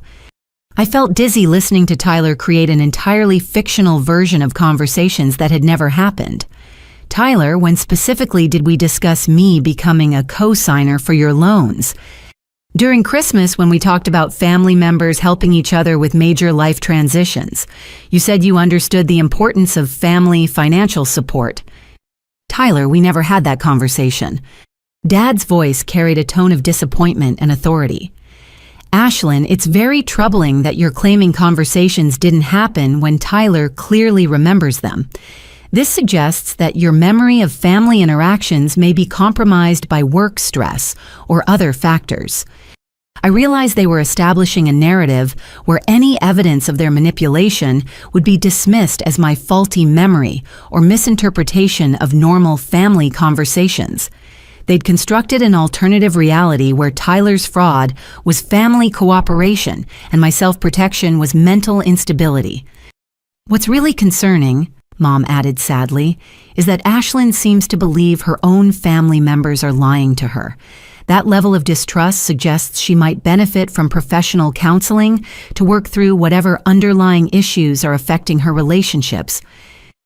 Tyler's voice took on a tone of fake concern. I love my sister, but I'm worried about her. She's become paranoid and suspicious about normal family interactions. Maybe the pressure of her job is affecting her ability to think clearly about personal relationships. Maybe we should consider intervention-style family counseling, Dad suggested. Sometimes people need professional help to recognize when their thinking patterns have become distorted. As I listened to my family systematically construct a version of reality where I was mentally unstable and Tyler was an innocent victim of my delusions, I felt the last vestiges of familial love transform into something harder and more protective. They weren't just stealing my money. They weren't just committing fraud. They were attempting to gaslight me into questioning my own perception of reality, positioning themselves as concerned family members trying to help a disturbed relative who was imagining criminal behavior that didn't exist. I need to go, I said quietly. Honey, please consider family counseling, Mom said with fake maternal concern. We love you and we want to help you work through whatever is causing these trust issues and false accusations. Tyler is willing to meet with a counselor to address any concerns you have about his financial planning, Dad added. He wants to restore family harmony just as much as we do. Tyler's final comment was delivered with perfect innocence. Ashlyn, I hope you know that no matter how confused you are right now, I still love you and I'm still hoping we can work things out. Family forgiveness is more important than family misunderstandings. After I hung up, I sat in the hotel lobby for 20 minutes listening to the recording and marveling at the sophistication of their manipulation tactics. They'd smoothly deflected every specific accusation, reframed criminal behavior as normal family planning, and positioned my accurate understanding of their fraud as evidence of mental health problems requiring professional intervention. But they'd also provided me with recorded evidence of their coordinated deception, their dismissal of documented fraud, and their attempts to manipulate my perception of reality. Marcus was going to find this recording very interesting when I returned to file additional charges for conspiracy and elder abuse. Sunday morning in Denver, I woke up with crystal clear certainty about my future. The interview with Sterling Financial Group had exceeded every expectation. Rebecca Martinez and her team were exactly the kind of colleagues I'd always hoped to work with, and the position offered challenges that would utilize every skill I'd developed while providing room for growth I'd never imagined possible. More importantly, the city itself felt like home in a way that surprised me. Walking through downtown Saturday evening, I'd experienced something I hadn't felt in years, the possibility of building a life based on my own choices rather than other people's expectations. Nobody here knew about my family's financial manipulation. Nobody here felt entitled to my success or saw my achievements as their personal opportunities. Rebecca called at 10 a.m. with news I'd been hoping to hear. "Ashlyn, we'd like to extend a formal offer for the senior financial analyst position. Are you available to discuss terms?" The offer was extraordinary. Base salary of $98,000, $20,000 signing bonus, full relocation assistance, including temporary housing and moving expenses, comprehensive benefits, package and performance bonuses that could add another $15,000 to $20,000 annually. "Rebecca, I accept your offer." "Excellent. How quickly can you relocate? We're hoping to have you start within 3 weeks if possible." I calculated the logistics of extracting myself from my current life completely. "I can be here in 2 weeks." "Perfect. I'll have our HR team coordinate the relocation services and temporary housing arrangements. Ashlyn, I want you to know how excited we are to have you join our team. Your interview responses and analytical approach impressed everyone you met with." As we discussed start dates and relocation logistics, I felt like I was planning a rescue mission rather than a career transition. Every detail arranged was another step away from people who saw my financial success as their personal resource. After finalizing the offer details, I called Marcus to discuss the legal timeline for my fraud case against Tyler. "Marcus, I need to know if I can relocate to Colorado while the identity theft charges are pending." "Absolutely. In fact, geographic distance from the perpetrators might be beneficial if they escalate their harassment tactics. Colorado has excellent victim protection laws, and Denver has resources specifically for people fleeing family financial abuse." Family financial abuse is a recognized category. Unfortunately, yes, adult children exploiting elderly parents gets more attention, but financial manipulation by parents and siblings against successful family members is increasingly common. There are support groups and legal advocacy organizations specifically for people in your situation. The idea that my experience was common enough to warrant specialized support services was both comforting and depressing. How many other people had discovered that their families saw their achievements as everyone else's financial opportunity? "Marcus, what happens to the criminal case if I move to Denver?" "The charges were filed in your current jurisdiction, so the legal proceedings will continue here regardless of your location. You'll need to return for court dates and depositions, but your residence won't affect the prosecution of Tyler's fraud charges." That afternoon, I began the systematic process of relocating my entire life. I researched apartments in Denver neighborhoods near Sterling Financial, focusing on places with security features and no forwarding address requirements. I contacted utility companies, updated my voter registration, and began the administrative tasks of establishing residency in a new state. The most emotionally difficult task was drafting my resignation letter. My current employer had been supportive and professional, and leaving felt like abandoning colleagues who'd invested in my development. But staying meant remaining accessible to family members who felt entitled to monitor and control my financial decisions. I scheduled a Monday morning meeting with my current supervisor, David, to discuss my resignation timeline. David had been a mentor for 3 years, and I owed him an honest explanation of my departure. "David, I've accepted a position in Denver that I'll be starting in 2 weeks. His expression shifted from surprise to concern. "Ashlyn, this seems very sudden. Is everything all right?" "You've seemed stressed lately, but I thought it was just the quarterly reports deadline. I've been dealing with some serious family issues that require me to relocate for personal safety and financial security." David closed his office door and sat back down. "Are you talking about domestic violence or stalking?" Financial exploitation and identity theft by family members. It's escalated to the point where staying in the same geographic area isn't safe for my financial future. Jesus, Ashlyn, I'm so sorry. Is there anything the company can do to help legal resources security consultations? Anything? Thank you for asking, but I've already filed police reports and am working with financial crimes investigators. The best thing for me is a fresh start in a location where the perpetrators can't access my personal information or workplace. David leaned forward, his expression serious.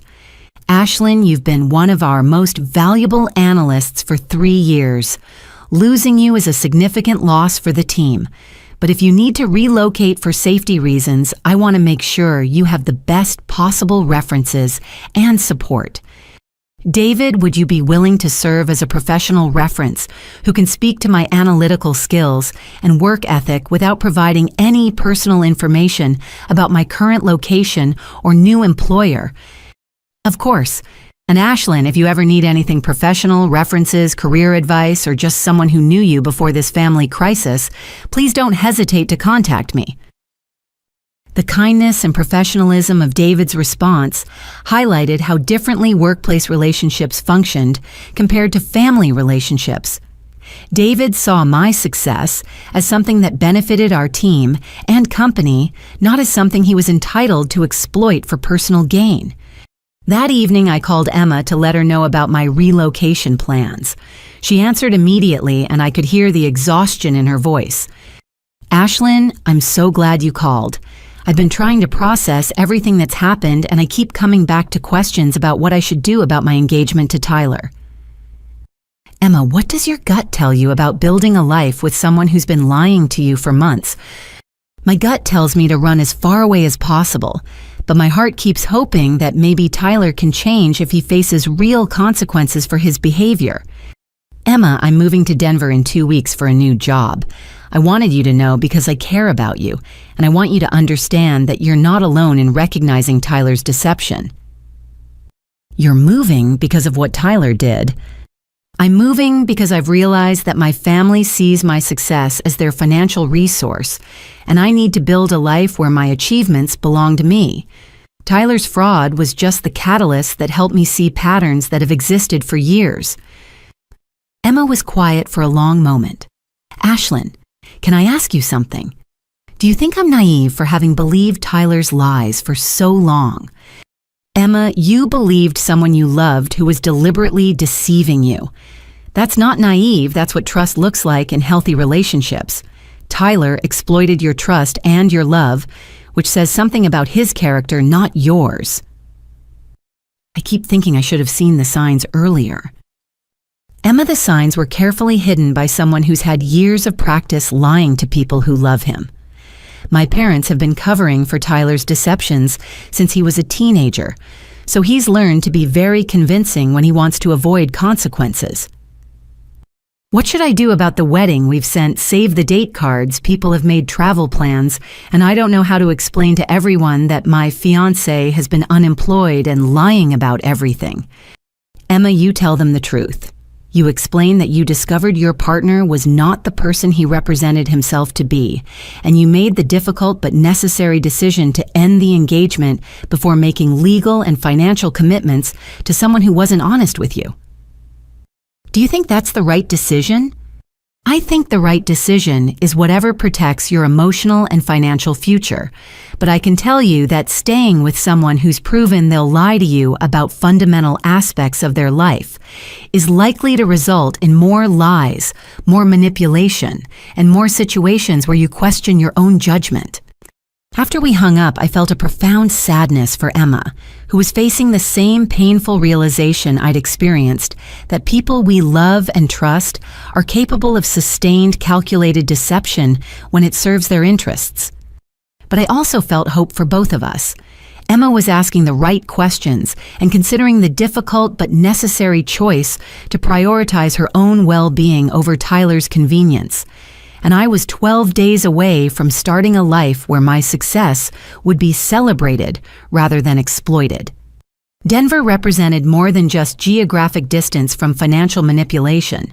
It represented the possibility of building relationships based on mutual respect rather than exploitation, professional growth based on merit rather than family connections, and personal happiness based on authentic choices rather than guilt and obligation.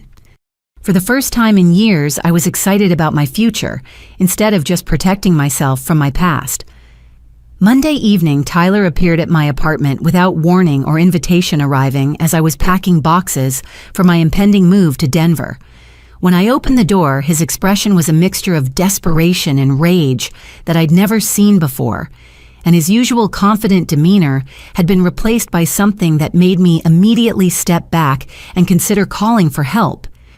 "We need to talk, Ashlyn, right now." "Tyler, you can't just show up at my apartment uninvited. If you want to have a conversation, you can call and schedule a time to meet in a public place. This can't wait, and it can't be public." He pushed past me into my living room, scanning the packed boxes with obvious panic. "You're really doing this? You're really planning to abandon your entire family for some job in Colorado?" "I'm relocating for career advancement and personal autonomy. How I choose to live my life isn't your business or your decision." Tyler turned to face me directly, and his eyes had a wild quality that made me grateful my phone was within easy reach. "Ashlyn, I know you've been talking to people about me. I know you've been spreading lies to Emma and probably to lawyers and police. That stops right now." "Tyler, I haven't spread any lies. I've shared factual information about your unemployment, your deception, and your fraud with people who deserve to know the truth. You've destroyed my relationship with Emma. She broke up with me yesterday because of the poisonous things you put in her head about me." I felt a surge of relief for Emma, who had apparently found the courage to prioritize her own well-being over Tyler's convenience. "Tyler, Emma broke up with you because she discovered that you'd been lying to her about fundamental aspects of your life for months. I didn't destroy your relationship, you did when you decided to build it on deception. You interfered with something that wasn't your business. Emma and I could have worked through our problems if you hadn't filled her head with paranoid theories about fraud and criminal behavior." Tyler using someone else's personal information to apply for loans without their consent isn't a paranoid theory. It's identity theft, which is a federal crime. Tyler pulled out his phone and began scrolling through what appeared to be screenshots and documents. "Here's what's going to happen, Ashlyn. You're going to stop talking to lawyers, stop talking to police, and stop spreading rumors about me to family members. And you're going to cancel this ridiculous move to Colorado." "Or what?" "Or I share some very interesting information I've discovered about your plans to abandon the family that supported your education and career development." He held up his phone, showing what appeared to be emails and documents. "I've been monitoring your email and social media accounts, and I've found some fascinating details about how you've been planning this betrayal for months." My blood ran cold. Tyler accessing someone else's email accounts without permission is also a federal crime. Not when it's family members sharing information for legitimate family planning purposes. I have passwords and account access that you voluntarily provided during family technology troubleshooting sessions. I realized Tyler was referencing times when I'd asked for help with computer problems and had given him temporary access to my accounts. He'd apparently been using that access to monitor my communications without my knowledge. "What do you think you found, Tyler?" "Evidence that you've been planning to leave town to avoid your family financial responsibilities. Evidence that you've been lying to our parents about your income and assets.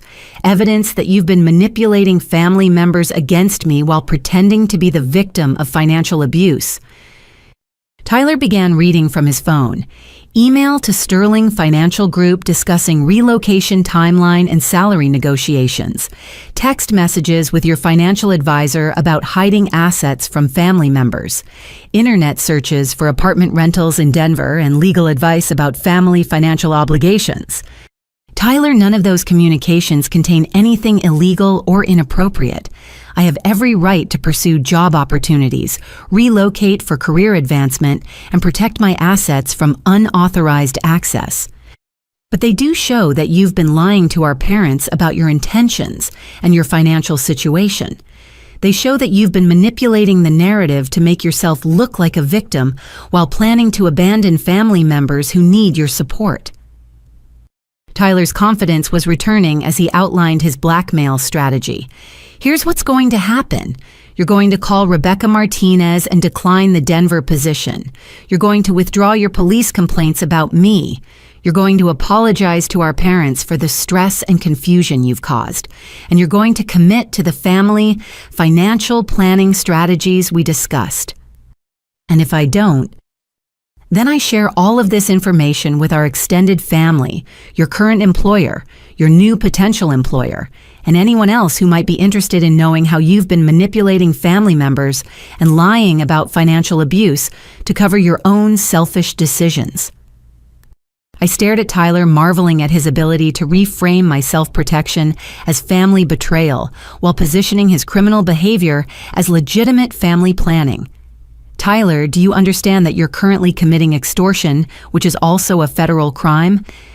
I'm trying to save our family from the damage you're causing with your paranoid accusations and selfish decisions. Tyler, you've now committed identity theft fraud, unauthorized access to electronic communications, and extortion. You're facing multiple felony charges that could result in years in federal prison. Only if you continue pursuing vindictive legal action against your own brother instead of working things out within the family like a normal person. I pulled out my phone and began recording our conversation. Tyler, I want you to repeat your threats about sharing my private communications unless I comply with your demands. Tyler's expression shifted to panic as he realized I was documenting his extortion attempt. Turn off that phone, Ashlyn. Tyler, you just threatened to destroy my professional relationships unless I abandon my career plans and submit to your financial manipulation. You've admitted to accessing my private email and social media accounts without authorization. You've demanded that I withdraw legitimate criminal complaints about your fraud. This is textbook extortion. You're twisting everything I said. I'm trying to find a solution that works for everyone. Tyler, the solution that works for everyone is you getting a job telling the truth to people who trust you and facing legal consequences for your criminal behavior. Tyler lunged toward me, trying to grab my phone. I stepped back quickly, maintaining distance while keeping the recording active. Tyler, you need to leave my apartment immediately. Any further contact needs to go through my attorney. Ashlyn, you're making a huge mistake. You think you can just walk away from your family and start over like we don't exist, but it doesn't work that way. We'll find ways to reach you in Colorado. We'll make sure everyone you work with knows exactly what kind of person abandons their family for money. Tyler, you just threatened to harass me across state lines, which adds federal stalking charges to your growing list of crimes. As Tyler stormed out of my apartment, slamming the door behind him, I immediately called Marcus to report the extortion attempt and discuss additional legal protections. Ashlyn, we need to file for a restraining order immediately. Tyler has escalated from fraud to direct threats, and his access to your electronic communications means he has tools for ongoing harassment. Marcus, he's also threatened to contact my new employer with false information to sabotage my career opportunities. That's defamation and interference with business relationships. We're adding those charges to the complaint along with the extortion and unauthorized access to electronic communications. As I continued packing that evening, I felt a strange mixture of fear and empowerment. Tyler's desperation confirmed that my decision to relocate was the right choice. He was escalating his manipulation tactics because he realized his victim was escaping his control. But his threats also revealed the true scope of his entitlement. Tyler didn't just feel entitled to my money, he felt entitled to control my life choices, my career decisions, and my personal relationships. He saw my independence as a personal attack that justified criminal behavior and harassment. In 9 days, I would be living in Denver, 900 miles away from someone who felt justified in committing multiple felonies to maintain access to my financial resources. Tyler had just provided recorded evidence that would ensure he faced serious legal consequences for his crimes. Tuesday evening, I decided it was time to stop being reactive and start being strategic. Instead of waiting for my family to ambush me with their next manipulation tactic, I would control the timing and terms of our final confrontation. I called my parents and requested a family meeting for Wednesday night, telling them I had important information to share about my future plans and Tyler's situation. Mom's eagerness to schedule the meeting confirmed that they'd been planning their own intervention. "Oh, honey, we're so glad you want to talk things through as a family. Your father and I have been hoping you'd realize that family unity is more important than temporary misunderstandings. I have some things to share that I think will clarify the situation for everyone involved." Tyler will be so relieved. He's been heartbroken about the conflict between you two, and he's eager to explain any confusion about his financial planning. I arrived at my parents' house Wednesday evening carrying a folder containing printed copies of every fraudulent document, every unauthorized credit inquiry, every piece of evidence that revealed the true scope of Tyler's criminal behavior. I also brought a small digital recorder and my phone, both fully charged and ready to capture whatever manipulation tactics they deployed. The living room was arranged like a corporate boardroom with Dad sitting behind his desk and legal pads arranged for note-taking. Tyler sat in the corner chair, his posture defensive and his expression wary. Mom bustled around, offering coffee and snacks, her artificial cheerfulness barely masking the tension that filled the room. "Before we begin," I announced, "I want everyone to understand that this conversation is being recorded for legal documentation purposes." Dad's confident expression faltered. "Ashlyn, that's hardly necessary for a family discussion." "Dad, this isn't a family discussion. This is a legal documentation session where I'm going to present evidence of criminal behavior and offer Tyler one final opportunity to resolve this situation without spending years in federal prison." Tyler shifted uncomfortably. "Ashlyn, you're being overly dramatic about normal family financial conversations." I opened my folder and spread the documents across Dad's desk with systematic precision. "Tyler, here are copies of loan applications bearing your signature and my forged signature, submitted to 3 different lending institutions without my knowledge or consent." Dad leaned forward to examine the documents, his face growing pale as he read the details. "Tyler, what are these?" "Dad, those are just preliminary applications I submitted to research our borrowing options. Ashlyn knew I was exploring financial possibilities for the wedding and house purchase." I placed the next set of documents on the desk. "Here are records showing unauthorized access to my credit report from multiple institutions over a 2-month period. Here are copies of business account applications using my personal information to establish Morrison Photography Services, with Tyler as the authorized signer."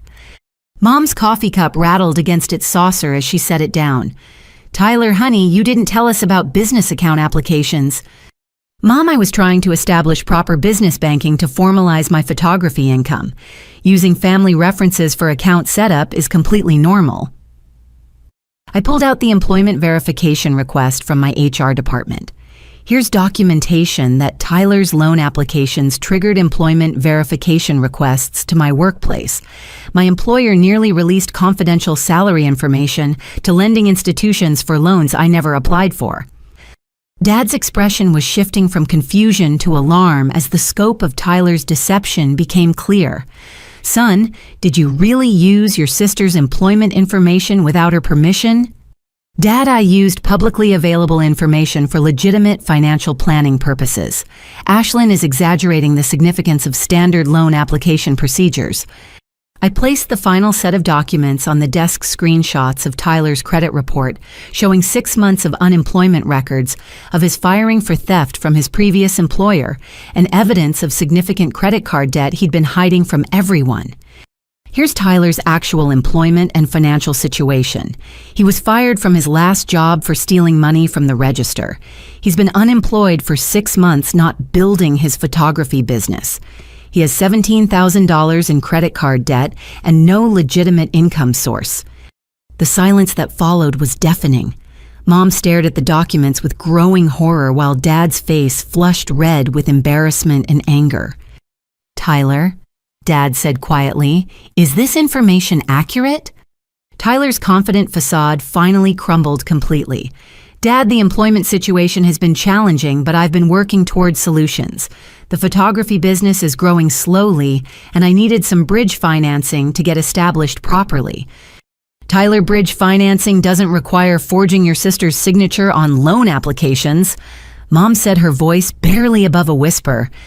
I pulled out my phone and played portions of Tyler's extortion attempt from the night before, where he'd admitted to accessing my email accounts and threatened to sabotage my career opportunities. Here's Tyler threatening to destroy my professional relationships unless I submit to his financial demands and cancel my relocation to Colorado. Dad listened to his son's recorded threats with an expression of complete shock. Tyler, did you really threaten your sister's career over this financial conflict? Dad, I was trying to prevent Ashlyn from destroying our family over money. She's planning to abandon all of us for a job in another state, and I was trying to make her understand the consequences of that decision. Tyler, the consequences of my career decisions are my responsibility to consider, not yours to control through criminal threats. I looked around the room at my family members, watching them grapple with evidence that their golden child had been systematically committing federal crimes while lying to everyone who trusted him. Here's what's going to happen, I continued. Tomorrow morning, I'm meeting with Detective Sarah Chen from the Financial Crimes Division to file formal charges for identity theft fraud, forgery, extortion, and elder financial abuse related to Tyler's attempts to manipulate Nana's savings.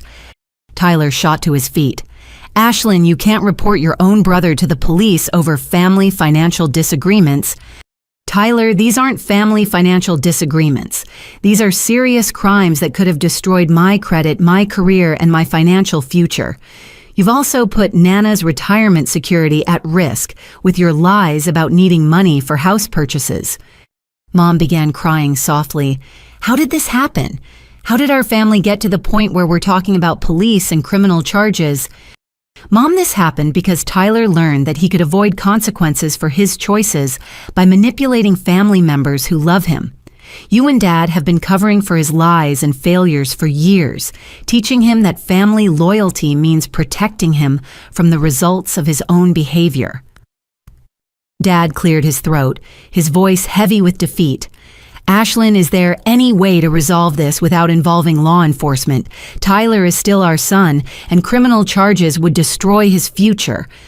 Dad, Tyler destroyed his own future when he chose to commit crimes instead of getting a job and telling the truth to people who trust him.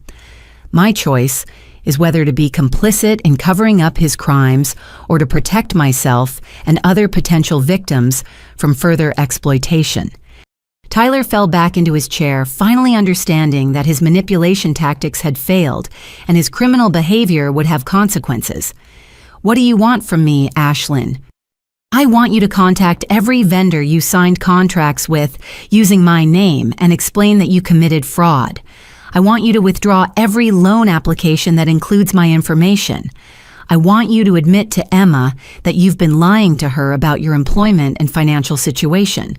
And I want you to get professional help for whatever psychological issues make you feel entitled to steal from people who love you. And if I do all that, you'll drop the criminal charges. Tyler, I'll consider recommending reduced charges in exchange for full restitution and genuine accountability. But the criminal investigation is proceeding regardless of your cooperation, because you've committed serious crimes that extend far beyond just affecting me. As I packed up my evidence folder, I looked at my parents one final time. Mom, Dad, I want you to understand that I love you, but I can't allow that love to be weaponized against my financial security and personal autonomy. Tyler's crimes forced me to choose between protecting myself and protecting him from consequences. I choose protecting myself. Dad nodded slowly, his shoulders sagging with the weight of reality. Ashlyn, we never intended for family loyalty to become financial exploitation. We thought we were helping Tyler transition to adulthood. Dad, helping Tyler transition to adulthood would have involved teaching him to take responsibility for his choices, not teaching him that he could manipulate family members into funding his mistakes. As I left my childhood home for what I suspected might be the final time, I felt a profound sense of closure mixed with sadness. My family had taught me an invaluable lesson about the difference between love and manipulation, between support and exploitation, between loyalty and enabling criminal behavior. Tomorrow, Tyler would begin facing consequences for his crimes, and in 6 days, I would begin my new life in Denver, surrounded by people who celebrated my success rather than seeing it as their personal opportunity. Thursday morning brought a phone call that confirmed my family's true priorities when forced to choose between accountability and denial. Mom called at 7:15 a.m., her voice shrill with panic and accusation. "Ashlyn, how could you do this to us? Tyler came home last night devastated, and your father and I have been up all night trying to figure out how to fix the damage you've caused to this family." "Mom, what damage are you referring to?" "The damage of threatening your brother with prison over what amounts to family financial miscommunication. The damage of destroying Tyler's relationship with Emma over temporary employment challenges. The damage of planning to abandon your family during the most difficult time we've ever faced." I realized that instead of confronting Tyler about his criminal behavior, my parents had spent the night consoling him and rebuilding their narrative of victimization. "Mom, Tyler committed identity theft, fraud, and extortion. These aren't miscommunications or temporary challenges. These are serious crimes with serious consequences. Tyler made some mistakes, but family should handle family problems internally. You don't send your own brother to prison over money, Ashlyn. You just don't do that to people you're supposed to love. Mom, Tyler stole my identity to borrow over $100,000 without my consent. He lied to his fiancée for months about having a job. He threatened to destroy my career if I didn't submit to his financial demands. These aren't mistakes. These are patterns of criminal behavior. You're exaggerating everything to justify your selfish decision to abandon your family responsibilities. Tyler is young and overwhelmed, and instead of helping him learn from his errors, you're trying to destroy his entire future." Dad picked up the extension, his voice carrying a tone of authority and disappointment I remembered from childhood discipline sessions. "Ashlyn, we've made a decision as a family. We're going to hire a lawyer to contest these ridiculous criminal charges, and we're going to seek professional mediation to resolve this conflict without destroying Tyler's life." "Dad, you can hire whatever lawyers you want, but Tyler's criminal behavior has been thoroughly documented and reported to federal authorities. The evidence isn't a matter of family opinion, it's documented proof of identity theft and fraud." Tyler's voice joined the call, and his tone oscillated between fake remorse and barely controlled rage. "Ashlyn, I'm willing to apologize for any misunderstandings about the loan applications, and I'm willing to participate in family counseling to work through our communication problems. But I'm not going to let you send me to prison over family financial planning that got complicated. Tyler, you forged my signature on federal loan documents. You accessed my personal accounts without authorization. You threatened to sabotage my career opportunities. These aren't communication problems. These are felonies. I never meant for things to get this complicated. I was just trying to find ways to fund the wedding and house purchase that would benefit the whole family. Maybe I should have communicated more clearly about involving you in the financial planning, but my intentions were good." I marveled at Tyler's ability to reframe systematic criminal behavior as communication issues with good intentions. "Tyler, your intentions were to steal over $100,000 using my credit and identity. There's no communication framework that makes that behavior acceptable or legal." Mom's voice became increasingly shrill. "Ashlyn, you're being absolutely heartless. Tyler is your baby brother, and he's scared and confused about how his efforts to help the family have been twisted into criminal accusations. Can't you find some compassion for someone you've known and loved his entire life?" Mom, compassion doesn't require enabling criminal behavior. Love doesn't mean accepting theft and fraud. Tyler being my brother makes his betrayal more painful, not less serious. Dad's attempt at negotiation revealed the family's fundamental misunderstanding of the situation. "Ashlyn, What if Tyler pays back any money that was inappropriately borrowed, and we establish clearer communication protocols for future family financial planning? Would that be sufficient to resolve this conflict without involving law enforcement? Dad Tyler didn't borrow money inappropriately. He committed identity theft and fraud. The issue isn't repayment. The issue is that he committed federal crimes that could have destroyed my financial future and credit rating. Tyler's mask slipped again, revealing the angry entitlement that had driven his criminal behavior. Ashlyn, you act like I'm some kind of stranger who attacked you randomly. I'm your brother, and everything I did was intended to benefit our family's financial situation. Maybe my methods weren't perfect, but my heart was in the right place. Tyler criminals always think their hearts are in the right place. That doesn't make their behavior legal or acceptable. Mom's final attempt at emotional manipulation revealed how little she understood about accountability and consequences. Ashlyn, if you proceed with these criminal charges, you'll destroy Tyler's future employment possibilities, his ability to get married and start a family, his entire life trajectory. Is your need for revenge really worth destroying your brother's chance at happiness? Mom Tyler destroyed his own future when he chose to commit crimes instead of getting a job and telling the truth. I'm not seeking revenge. I'm protecting myself and other potential victims from someone who's proven he'll steal from people who trust him. Dad's voice took on a threatening tone. Ashlyn, if you insist on pursuing this vindictive legal action, don't expect to maintain relationships with family members who understand the importance of loyalty and forgiveness. You'll be choosing money over family, and that choice will have permanent consequences for your place in this family. Dad, are you saying that my place in this family is conditional on allowing Tyler to commit crimes against me without consequences? I'm saying that families protect each other, and what you're doing isn't protection, it's destruction. Tyler's final statement revealed the true depth of his entitlement and lack of remorse. Ashlyn, I want you to know that whatever happens with these legal proceedings, I don't blame you for overreacting to what seemed like betrayal.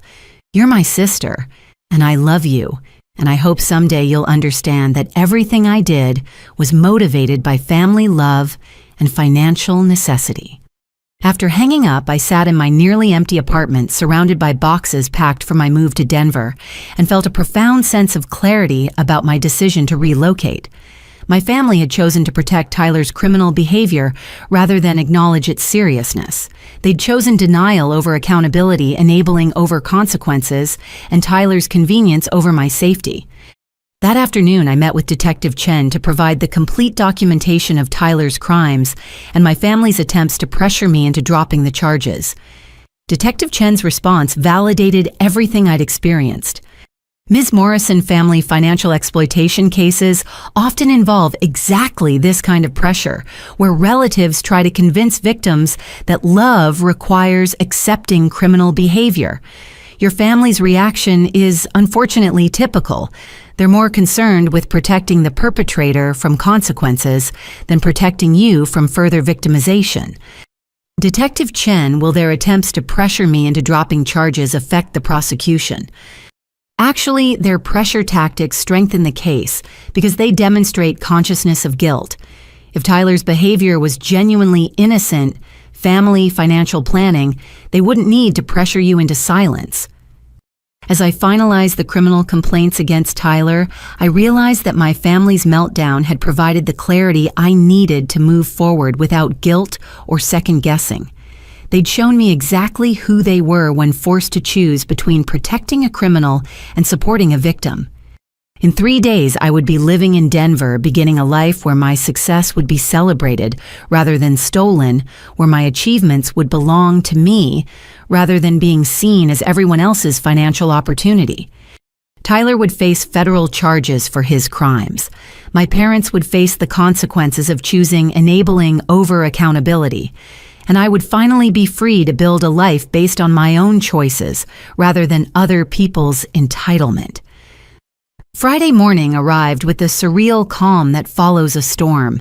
My apartment was completely packed, except for the essentials I'd need for my final 3 days in town, and the moving truck would arrive Monday morning to transport my life to Denver. I felt like I was living in the pause between my old life ending and my new life beginning.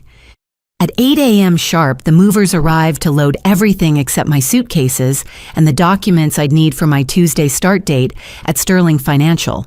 Watching strangers efficiently dismantle the life I'd built felt both liberating and melancholy.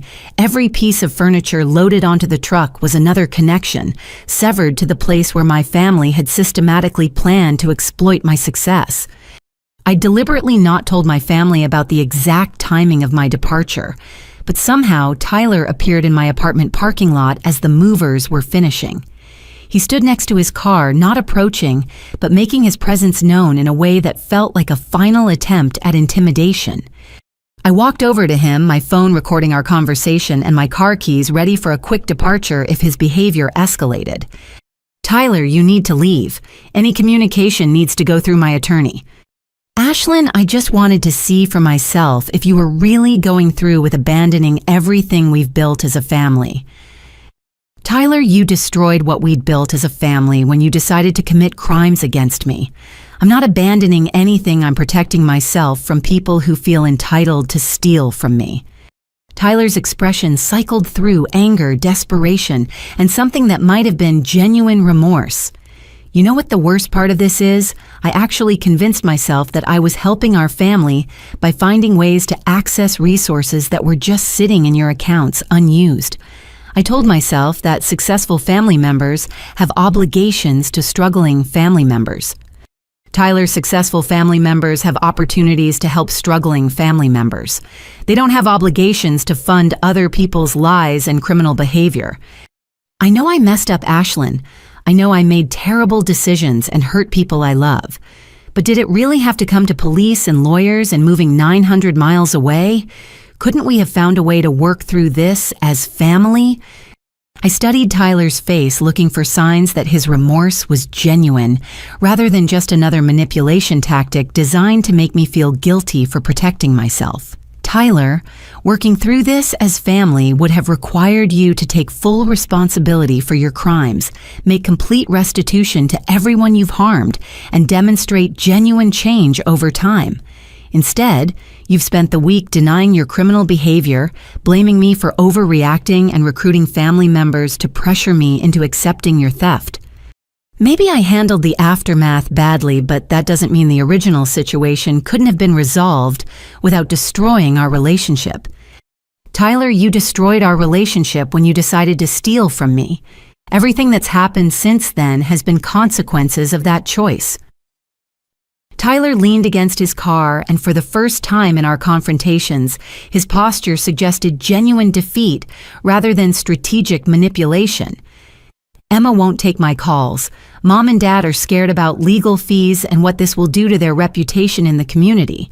Our extended family thinks I'm either a criminal or a victim, depending on which version of events they've heard. And now you're leaving permanently. Tyler, these are all consequences of your choices. Emma deserves a partner who tells her the truth about his employment and financial situation. Mom and Dad need to understand that protecting you from consequences taught you to be irresponsible and manipulative. Extended family members deserve accurate information about criminal behavior that affects them.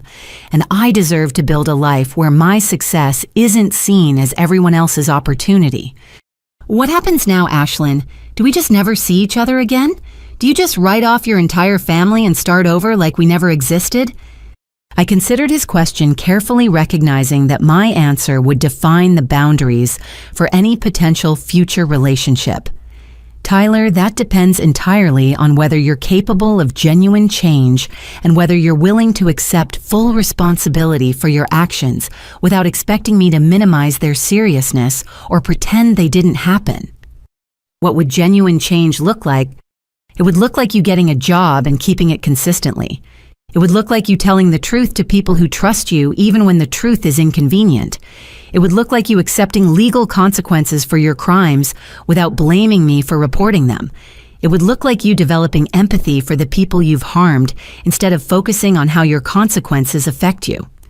Tyler was quiet for a long moment, apparently processing the scope of behavioral change that would be required for any future relationship. That sounds like becoming a completely different person. Tyler, it sounds like becoming a responsible adult who respects other people's boundaries and autonomy. If that seems like becoming a completely different person, then maybe the person you've been isn't someone worth preserving. As the moving truck pulled away from my apartment complex, carrying my possessions toward a new life in Denver, Tyler made one final statement that revealed more self-awareness than I'd expected from him. Ashlyn, I want you to know that I understand why you're leaving, even if I wish there was another way. I've spent my entire adult life avoiding consequences and expecting other people to clean up my mistakes. Maybe facing real consequences for the first time will teach me things that 25 years of family protection never did. Tyler, I hope you're right about that. But even if you change completely, it doesn't obligate me to rebuild a relationship that was based on my willingness to be exploited. I know. And maybe that's what I need to understand, that relationships aren't about what people owe each other, but about what they choose to give each other. I drove away from my old apartment past the neighborhood where I'd grown up, past the family home, where conversations about making me pay for everything had shattered my sense of belonging, toward the airport where I'd catch my flight to Denver, and the life I'd built for myself through merit rather than manipulation. My phone contained recordings of criminal confessions, contact information for victim advocacy services, and text messages from Rebecca Martinez welcoming me to my new professional team. My suitcase contained clothes for job interviews I'd earned through competence rather than family connections. Most importantly, my bank accounts contained money that belonged to me, protected by security measures that prevented access by people who felt entitled to exploit my success. As my plane lifted off toward Denver and the Rocky Mountains came into view, I felt something I hadn't experienced in years, excitement about a future that would be determined by my own choices rather than other people's expectations. Tyler would face federal charges for his crimes. My parents would learn that protecting criminals from consequences doesn't constitute love or loyalty. And I would finally discover what it felt like to be valued for who I was, rather than what I could provide. 3 hours later, I landed in Denver as a free woman ready to build a life where success was celebrated, rather than stolen. 6 months later, I stood in my Denver apartment's living room surrounded by colleagues from Sterling Financial, who'd come to celebrate my first major client presentation success. The floor-to-ceiling windows offered a spectacular view of the Rocky Mountains, and the space felt like home in a way that my previous life never had. Rebecca Martinez raised her glass of champagne. To Ashlyn Morrison, whose analysis of the Morrison healthcare restructuring, no relation intended, just landed us our biggest client contract of the year. Everyone laughed at the coincidence of my surname matching our new client, but I felt a deeper irony in rebuilding my professional identity using the same last name that had once made me a target for family financial exploitation. In Denver, Morrison represented competence and analytical excellence, rather than familial obligation to fund other people's poor decisions. Marcus had flown in from my hometown to attend the celebration, and our relationship had deepened from professional financial advisor to genuine romantic partnership. He understood the journey I'd taken from family exploitation to personal autonomy, and he celebrated my success without calculating how it might benefit him financially. Ashlyn, Marcus said privately as the party wound down, I have some updates about Tyler's legal situation if you're ready to hear them. I'm ready. Tyler pled guilty to federal identity theft and fraud charges 3 weeks ago. He received 2 years in federal prison with supervised probation afterward. The plea agreement required full restitution to you and formal apologies to every person he deceived, including Emma. How did he seem during the sentencing? According to Detective Chen, Tyler appeared to genuinely understand the seriousness of his crimes for the first time. He didn't blame you or minimize his behavior during his statement to the court. He took full responsibility and expressed genuine remorse for the harm he'd caused. I felt a complex mixture of sadness and relief. Tyler was finally facing consequences for his criminal behavior, but the consequences were also destroying any possibility of rebuilding our relationship in the foreseeable future. Marcus, what about my parents? They've been attending family therapy to understand how their enabling behavior contributed to Tyler's criminal development. Your father sent you a letter. Detective Chen forwarded it through your attorney to ensure no inappropriate contact. I read Dad's letter that evening, sitting in my home office overlooking the Denver skyline. His words reflected a level of self-awareness I'd never expected from him. Ashlyn, your mother, and I have spent 6 months learning about financial exploitation within families, and we've come to understand that we failed you as parents in fundamental ways. We taught Tyler that his needs justified manipulating people who loved him, and we taught you that your success made you responsible for funding other people's failures. We turned family relationships into financial transactions, where love became conditional on your willingness to be exploited. We don't expect forgiveness, and we don't expect you to rebuild a relationship with us. We understand that you needed to protect yourself from people who saw your achievements as their opportunities. We're grateful that you had the strength to choose your own well-being over our manipulation, even when it meant facing tremendous family pressure to enable criminal behavior. Tyler is receiving counseling in prison, and he's beginning to understand the difference between genuine financial hardship and entitled manipulation. He asks about you sometimes, but he doesn't expect contact or forgiveness. He understands that rebuilding trust would require years of consistent behavioral change that he hasn't yet demonstrated. We love you, Ashlyn, and we're proud of the life you've built in Denver. We hope someday you'll be able to think of us without anger or hurt, even if you never choose to rebuild family relationships that were based on exploitation rather than genuine care. 3 weeks later, I received a letter from Emma, who had moved to Seattle and was thriving in a marketing position with a tech startup. Her letter brought updates that surprised me with their positivity. Ashlyn, I want to thank you for your honesty about Tyler's deception. Leaving him was the most difficult decision I'd ever made, but it was also the decision that saved my financial and emotional future.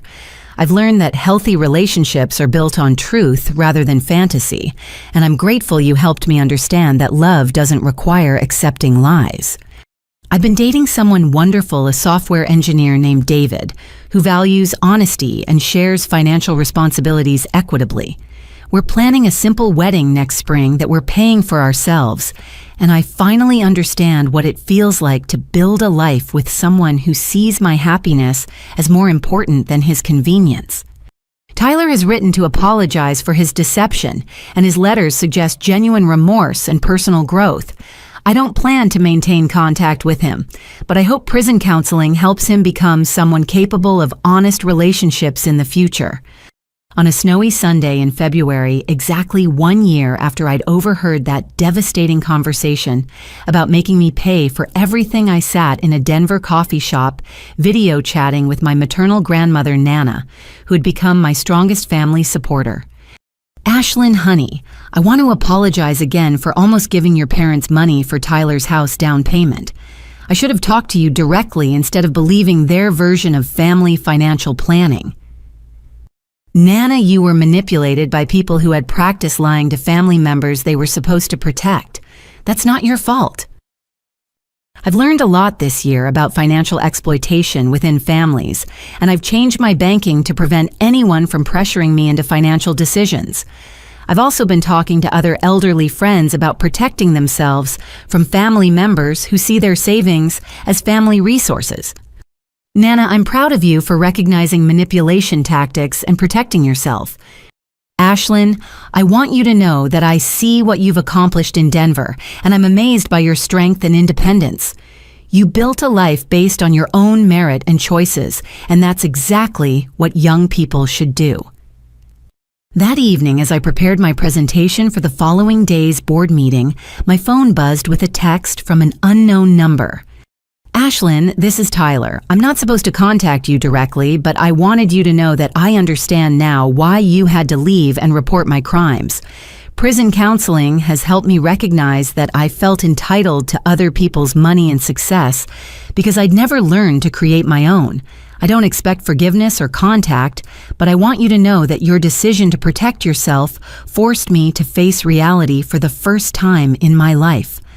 I hope you're happy in Denver. You deserve to build a life where your success belongs to you. I stared at the message for a long time, processing the first communication from Tyler that didn't contain manipulation, blame, or expectation of my response. His words suggested genuine growth and accountability, but they also confirmed my decision to build a life where family relationships would be based on mutual respect rather than exploitation. The next morning, I stood before Sterling Financial's board of directors, presenting analysis that would reshape our approach to corporate restructuring and generate millions in revenue. My colleagues respected my expertise, celebrated my contributions, and valued my judgment without calculating how my success might benefit their personal finances. After the presentation, Rebecca pulled me aside with news that felt like the universe rewarding my courage to choose myself over family manipulation.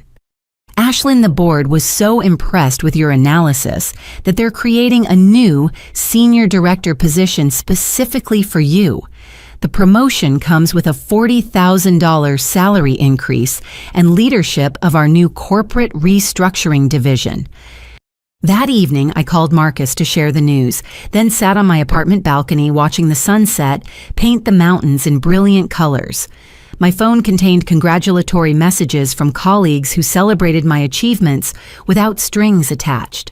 My bank account contained money that belonged entirely to me, protected by security measures that prevented access by people who felt entitled to exploit my success. Most importantly, my future contained possibilities determined by my own choices rather than other people's expectations.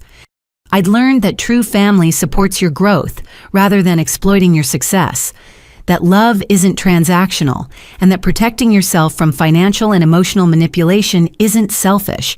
It's necessary for building an authentic life where relationships are based on mutual respect rather than exploitation. Tyler was learning accountability in federal prison. My parents were learning about enabling behavior in family therapy. Emma was building a healthy relationship based on honesty rather than deception. And I was discovering what it felt like to be valued for who I was rather than what I could provide. Sometimes protecting yourself from people who claim to love you is the most loving thing you can do for them and for yourself. Sometimes walking away from family manipulation is the only way to preserve your capacity for genuine relationships. And sometimes choosing your own well-being over other people's convenience is exactly the choice that enables everyone to grow into healthier versions of themselves. As the stars emerged over the Denver skyline, I felt grateful for the painful conversation that had forced me to choose between accepting exploitation and choosing freedom. That choice had led to a life where success was celebrated rather than stolen, where achievements belonged to the person who earned them, and where family relationships could be rebuilt on foundations of respect rather than financial obligation. Have you ever faced a situation where family loyalty conflicted with your personal boundaries and financial security? How did you navigate the difficult balance between supporting loved ones and protecting yourself from exploitation? I'd love to hear your thoughts and experiences in the comments below. If this story resonated with you, please like this video and subscribe for more stories about overcoming family manipulation and building authentic relationships. Share this with anyone who might benefit from understanding that love doesn't require accepting criminal behavior and that choosing yourself isn't selfish when others are choosing to exploit you. Thank you for joining me on this journey from family exploitation to personal freedom. Remember that your success belongs to you. Your boundaries are valid, and your future should be determined by your own choices rather than other people's entitlement. Wishing you the courage to choose yourself when others choose to manipulate you, and the wisdom to build relationships based on mutual respect rather than financial obligation.